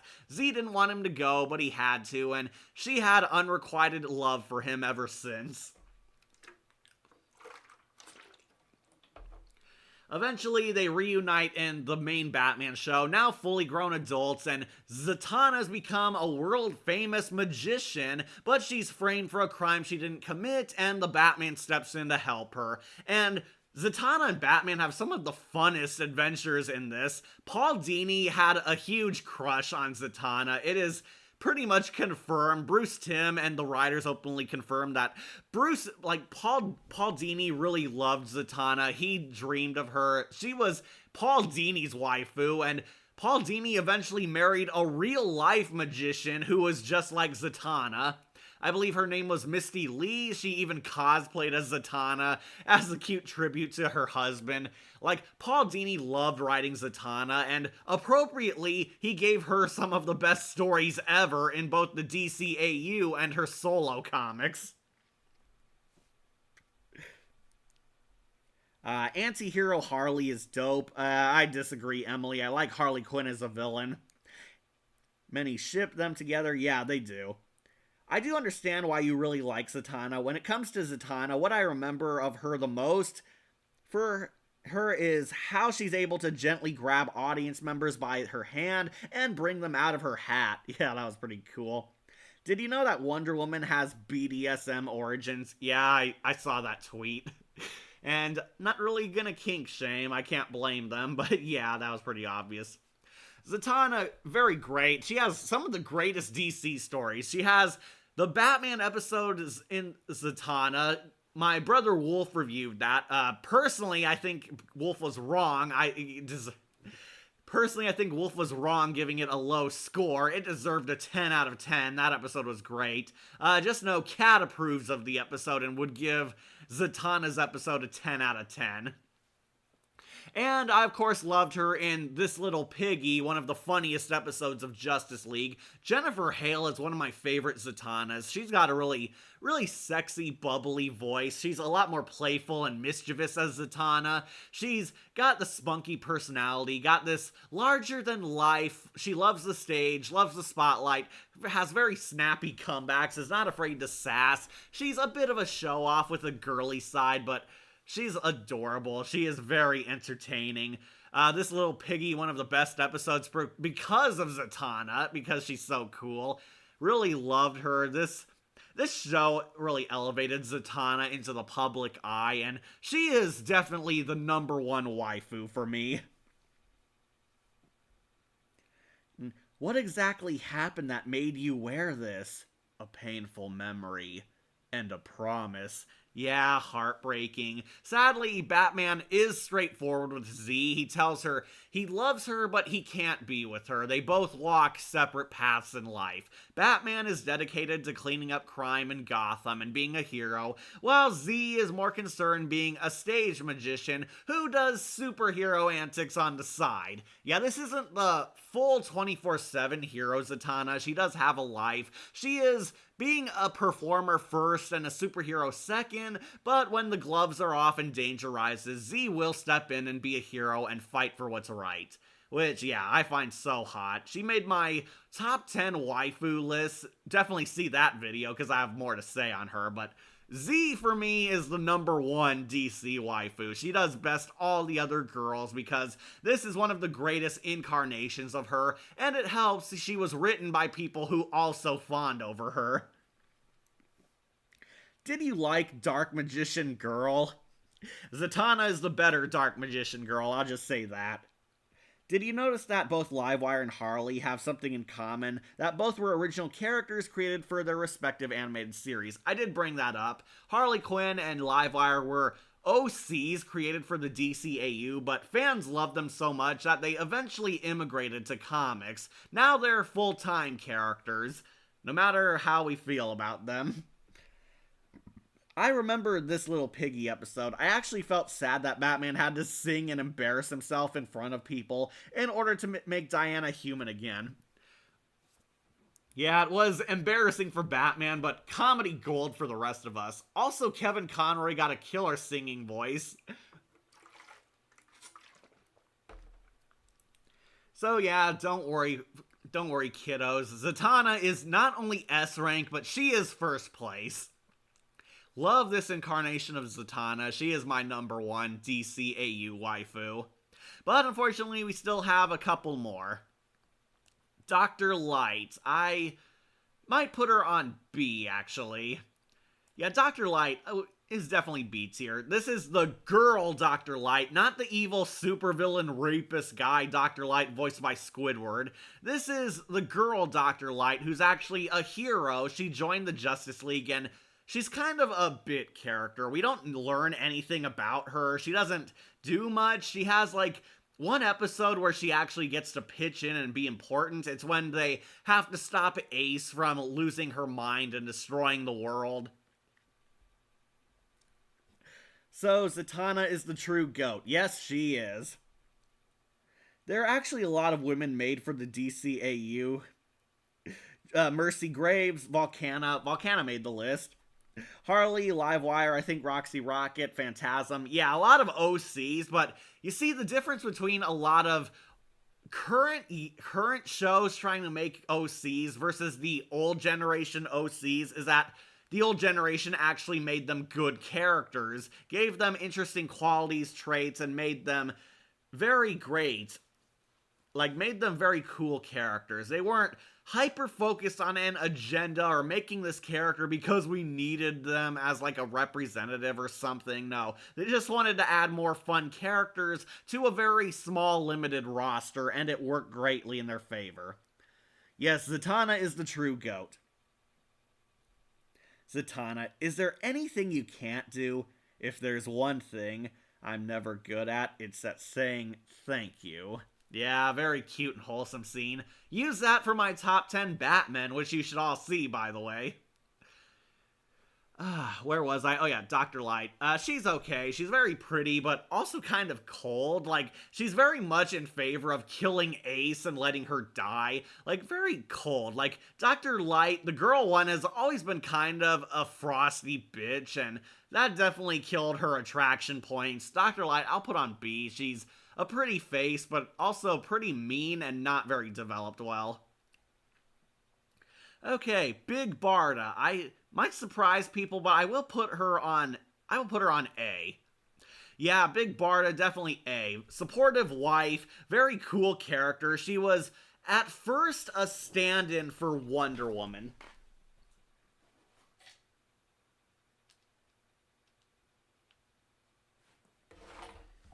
Sorry, I needed my charger. Yeah, Big Barda is a stand-in for Wonder Woman when they didn't have the rights to her. She's a part of the Justice League. She's kind of this cold, like, steel warrior who doesn't wear her emotions on her sleeve. She's hardened. She's always armored up, always a badass. She's pretty hot without the armor because she's basically just in her underwear. Really kick-ass, kind of burly Amazon warrior, but she does have a heart, and this is best shown with her relationship with Mr. Miracle. I love them together. He's like the light-hearted one, and his wife is the dead serious, loves to fight, is the bruiser, the hardened girl. Basically the masculine girl and the feminine boy kind of trope, but they're just so cute together. I loved Mr. Miracle and Big Barda's relationship. She is like a completely loving, supportive wife towards him. And it's shocking seeing that side to her because in Batman Beyond, she's very cold and anger prone. She got a lot of anger problems, basically. She's very cold. And she doesn't trust Terry, but we actually see her husband, brings out the good in her. She gives Flash a chance and befriends him. Doesn't like the Flash at first in their episode where they're forced to work together to save their family friend, but Mr. Miracle is such a supportive and loving husband that we see a softer side to her, and Big Barda actually is a good person deep down. Reading some comments. You know there's a city in Turkey called Batman, except it's pronounced Botman, and is named after a river. Okay, didn't know that. I once remembered hearing a dirty joke about her, about if anyone slept with her, they would have to be on top as she could crush them. It's so funny. Yeah, Big Barda, she was raised on Apocalypse, okay? She has super strength, and she can pretty much crush anyone she wants to, which is why it makes her relationship with Mr. Miracle so cute. If you read the comics, Big Barda used to be a villain, but Mr. Miracle's love for her helped her snap out of it, and she becomes basically a heroic girl, albeit a very reluctant one. She's pretty angry all the time, very cynical, but again, Mr. Miracle has a cute chemistry with her and brings out the good in her. I will put her on A, because who wouldn't want a tough, badass, hot, supportive wife? Yeah, I will like her. I'll put her on A. Alright, final two. Let's go.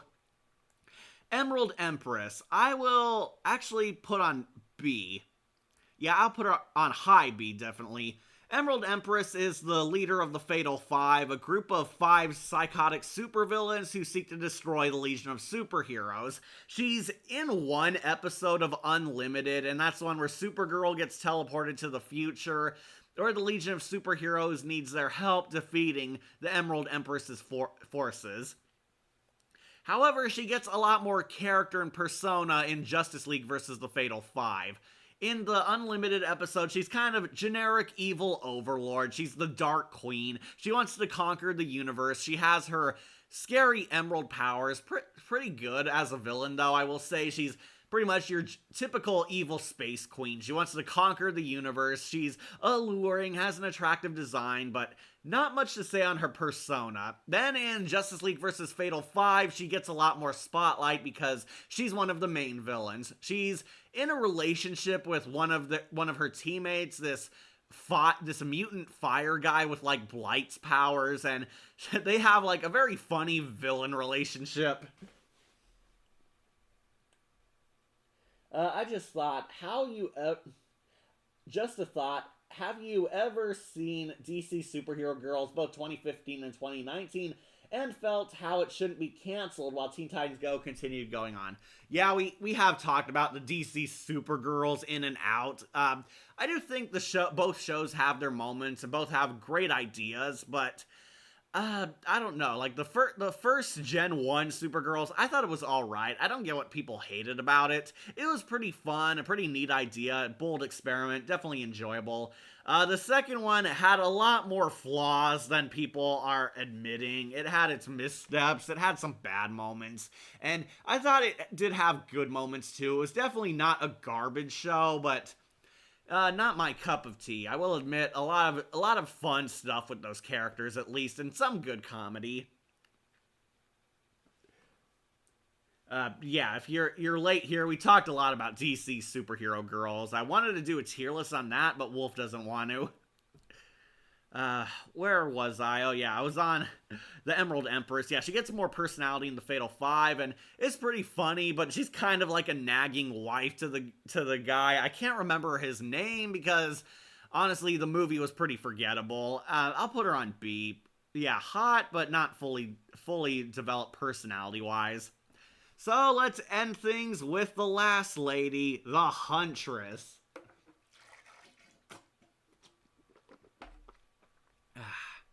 Huntress is going on S tier. Yeah, I'll say it. Huntress is S tier. She is cool. She is another great waifu material.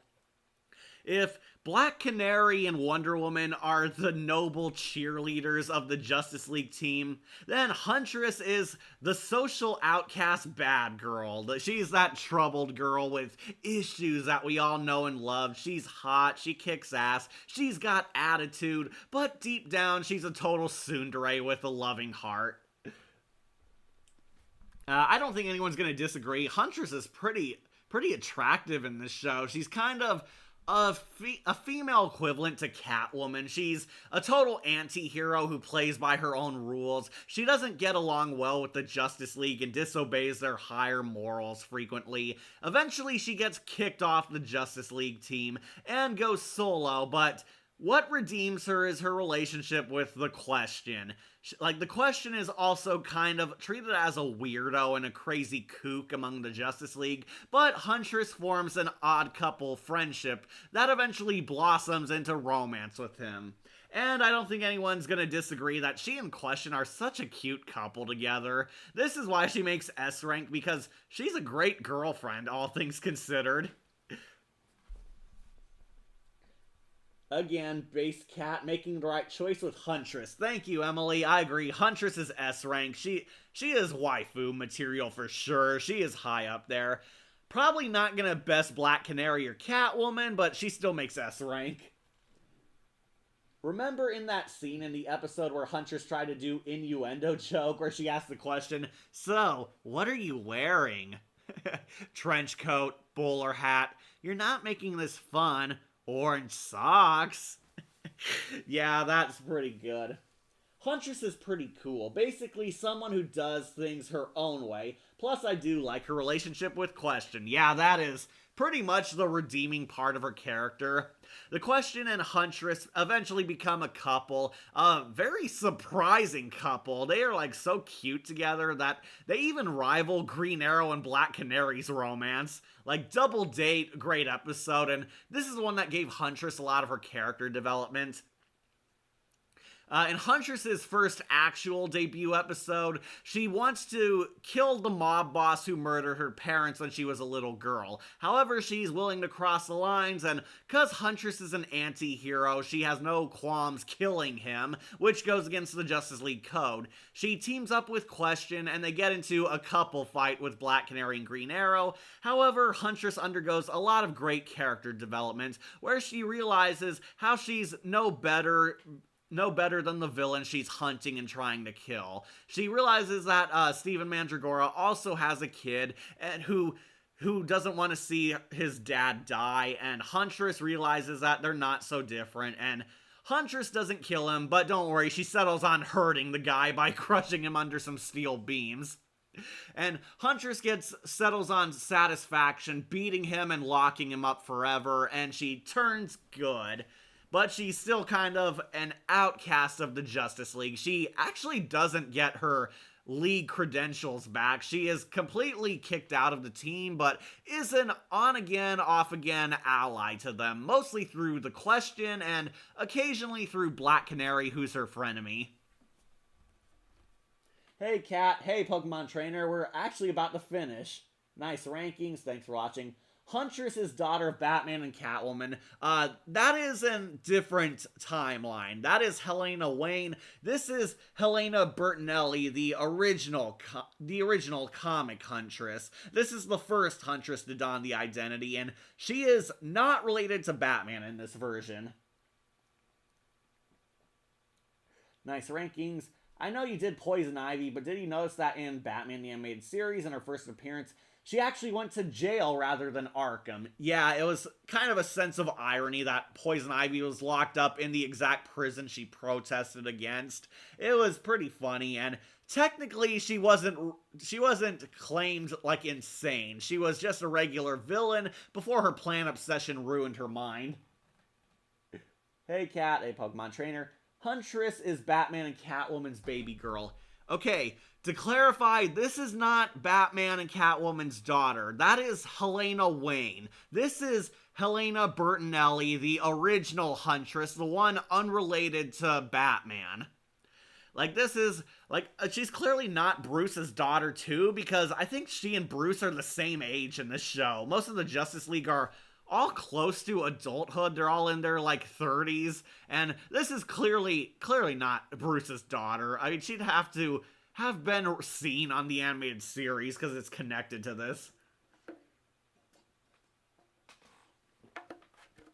But yeah, Huntress really, despite her rough demeanor, this is a classic tsundere. She's hardened, she's cold, she's ruthless, she's sassy, she's not afraid to snap back and throw a punch back. However, deep down is a nice girl with a good heart and a sweet nature. She does like her boyfriend, the Question. She shows a softer side. She is like the hot bad girl. She's the outcast with a heart of gold, and she actually can be lovable, she can be heroic and reasonable, and the Question helps bring out her good side, basically. Huntress eventually buries the hatchet with Black Canary, who was her frenemy, and they get into a friendly wrestling match where they vent out all their frustrations, and from this point on, Huntress kind of becomes a good guy again. So which Goosebumps will we get next? Don't want to spoil the surprise. What is your next tier list? I might do Scooby-Doo. It depends on how things play out. Scooby-Doo might be our next tier list. We'll announce more on that later, but right now I'm working on my Goosebumps. I'm not going to spoil the surprise. I am working on a Goosebumps video. It's being worked on right now, but I wanted to do a tier list so you guys wouldn't have to be waiting another week for content. But yeah, Huntress, I'd totally make her waifu. She is marriage material. She is one of the greatest girls in this series. Like, who doesn't love her? And she has a heart, which makes her a lot more sexy. Huntress S tier. And with that, that completes our tier list. We ranked all the big named women of the DC animated universe. Got a lot of S and A rank. This was definitely more positive. Got a couple down low, but it's mostly thanks to personal preference. So if you're new here, we'll go over them one last time.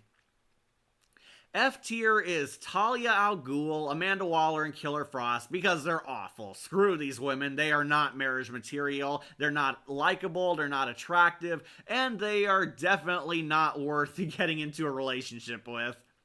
D tier, the below average, we have Stargirl, Max, Frieda, Dana, Chelsea, Nora Fries, and the cop chick from Mystery of the Batwoman. Did not care for them. They are duds, and most of them are underage, so I don't have feelings for them. These are the weak women. C tier, we have Star Sapphire, Hawkgirl, Jessica Cruz, Miss Martian, Livewire, Ice, Harley Quinn, Mala, the Dee Dee Twins, and Inque. These are the women who did nothing for me. They are not awful, and they do have their fans, their defenders, people who love them. I'll admit there are actually people who find them attractive, but they did nothing for me. I'm sorry, I don't feel anything for any of these women. They are just okay in my eyes. Last question, Velma and Shaggy ship. Mystery Incorporated kind of answered that. They are not a good couple. Any hints for the bumps? Nope, you get those hints when it's done. How about a Tales from the Crypt video review? I might not be doing Tales from the Crypt. I don't have much interest, and much better reviewers are already tackling that series. Like Andy the Maniacal Cinephile, he did the Christmas Goosebumps. I suggest watching Stitched Together Productions. They did a pretty good review on the Christmas episode with the Psycho Killer Santa.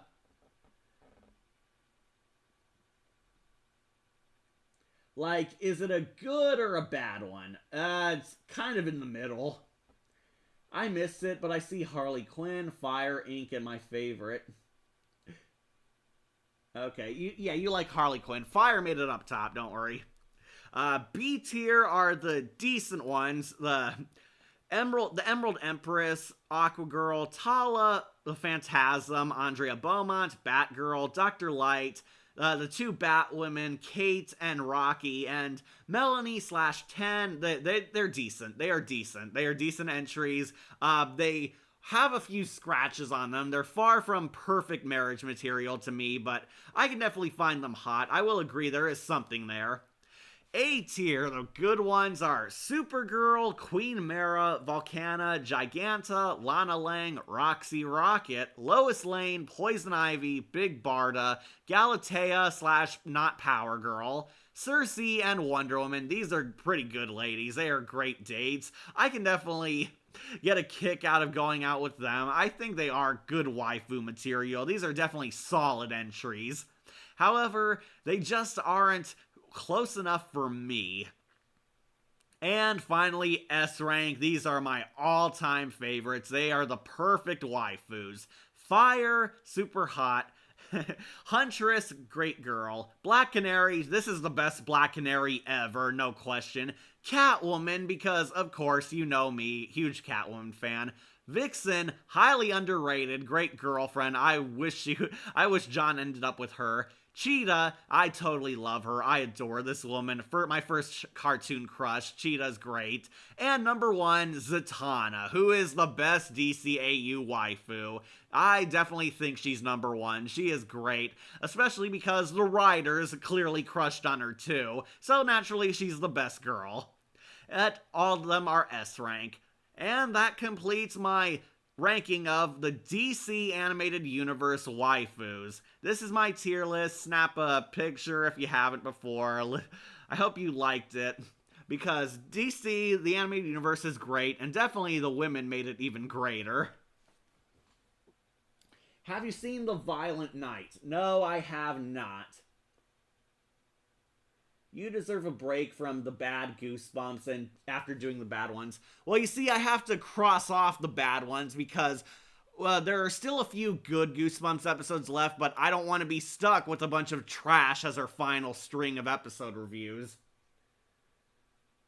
If it's in the middle, I can kind of guess what it is, but I'm not telling. Yeah, thank you. Yeah, don't worry, I'm working on a Goosebumps next, but I wanted to do this tier to give you guys some more content. But that pretty much completes my tier list. Highly recommend watching the DC animated universe, and honestly, it's one of those shows that's easy to get into. You can literally hop in anytime. It has very simple continuity, it won't overwhelm you, but pretty awesome universe, and definitely awesome women who made great childhood / cartoon crushes, and some like Catwoman and Cheetah and Zatanna still do in adulthood. Definitely love it, so please feel free to tell me your waifus or how you felt about my list. But that's the end of this special for today. Remember to like, comment, share, and subscribe, or just tune in for more videos posted here on Wolf Entertainment. I'm your host, Catastrophe, and I encourage you to never stop looking for love in all the right places. Take care. Excelsior!